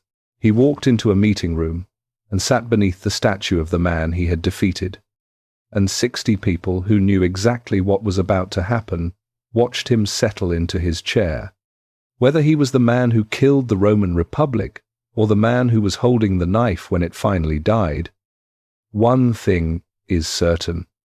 The world he left behind, the world we are still living in its institutions and its calendar and the very language of its power, is inseparable from the choices he made. He crossed a river, and nothing was ever the same. He crossed a river, Epilogue, the shadow that never fades. Look at a calendar, calendar, the one on your phone, the one on your wall, the one built into whatever device you are using to watch this video right now. Find the month of July. That name comes from Julius, from a man who was stabbed 23 times in a Senate meeting 2,068 years ago. His name is in your calendar. His calendar is your calendar. The structure of the year that organizes your appointments and your holidays and the rhythm of your life is, with one small correction made in 1582, the calendar he commissioned from an Egyptian astronomer in 46 BCE. He is in your life in ways you have never thought to notice. Every ruler who came after him and wanted to be taken seriously reached for his name. The emperors of Rome called themselves Caesar as a matter of course, the way a title accumulates gravity from the people who have held it before. When Rome split and the eastern half continued for another 1,000 years as the Byzantine Empire, its rulers were still called Caesar in the Greek form, Caesar. When the Germanic kingdoms that emerged from the wreckage of the Western Empire eventually consolidated into the Holy Roman Empire, their rulers took the title Kaiser. When the Russian state expanded across the largest continuous landmass on earth and its rulers wanted a word that conveyed the weight of that authority, they took the word Tsar. When the caliphs of the medieval Islamic world needed a term for the Byzantine emperor, the ruler of the civilization they were engaging and competing with and learning from, they called him Kaiser, Tsar, Kaisar. All of them are the same word. All of them are his name.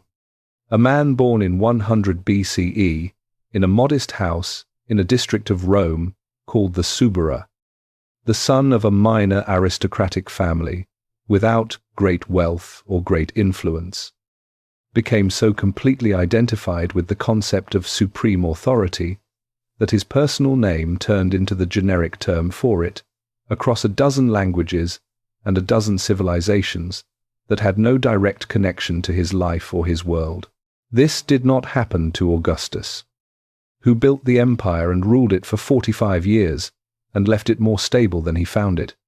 It did not happen to Constantine, who made Christianity the religion of that empire and changed the spiritual history of the world. It happened to Caesar, because Caesar was the first. And the first person to do something that nobody has ever done before occupies a position in the imagination that no subsequent person can quite reach, however much they surpass him in specific achievements. He was the original. Napoleon Bonaparte read Caesar's Commentarii as a young officer and studied his campaigns with the attention of a student who believes he is reading about himself. He crossed the Alps in winter, reorganized the legal system of France, and told people who asked about his ambitions that Alexander had wept because there were no more worlds to conquer, implying that he understood the feeling. He ended on the island of St. Helena in the South Atlantic, dictating his memoirs and trying to understand where it had gone wrong. Abraham Lincoln kept a copy of Shakespeare's Julius Caesar in the White House and read it during the Civil War. He was shot in a theater. History does not repeat, but it does. Sometimes rhyme in ways that are difficult to dismiss as coincidence. The question we started with has no clean answer. Was Caesar the murderer of the Roman Republic? Or was he just the man holding the knife when it finally died? After everything we have seen, after the Gracchi and Sulla and the Triumvirate and Gaul and the Rubicon and Clementia and the Ides of March and the 17 years of civil war that followed, the honest answer is that the question itself may be the wrong one. The Republic was not a victim waiting for a murderer. It was a system that had been failing for a century before Caesar was born, that had demonstrated its unwillingness to reform itself by killing the people who tried, that had produced the conditions for its own destruction through the selfishness and short-sightedness of the men who benefited most from its continuation. Caesar did not save it. He did not try to save it, at least not in any form that its most committed defenders would have recognized as salvation. He looked at it clearly, assessed what it was capable of and what it was not, and made his choices accordingly. Those choices produced a world, not the world he intended.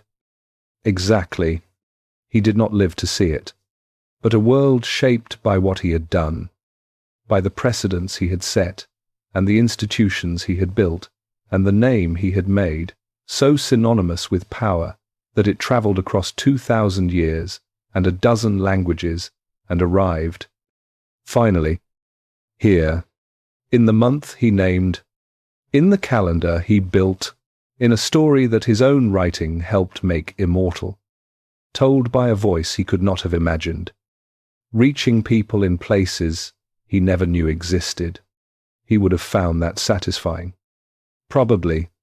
He always understood the power of a good narrative. And this one, the story of the man who may or may not have killed the Roman Republic, the story of a system that may or may not have been worth saving, is one that 2,000 years have not managed to finish. Perhaps that is the most Caesar thing about it. He never did anything by half measures. Why would his legacy be any different? This has been the story of Julius Caesar and the death of the Roman Republic. If this is the kind of history that makes you want to understand not just what happened, but why it happened, and what it means for the world we are living in now, then you are in the right place. The next chapter of this story belongs to the young man who read Caesar's will in Apollonia and began making arrangements to return to Italy. Gaius Octavius, the 18-year-old who would spend the next 17 years fighting, maneuvering, and outlasting every opponent he faced until he was the last man standing. The man who learned from Caesar's mistakes in ways that Caesar himself never had the chance to. The man who took everything Caesar had built, everything Caesar had broken, everything Caesar had left unfinished, and turned it into something that lasted 500 years. His name was Augustus, and his story is next.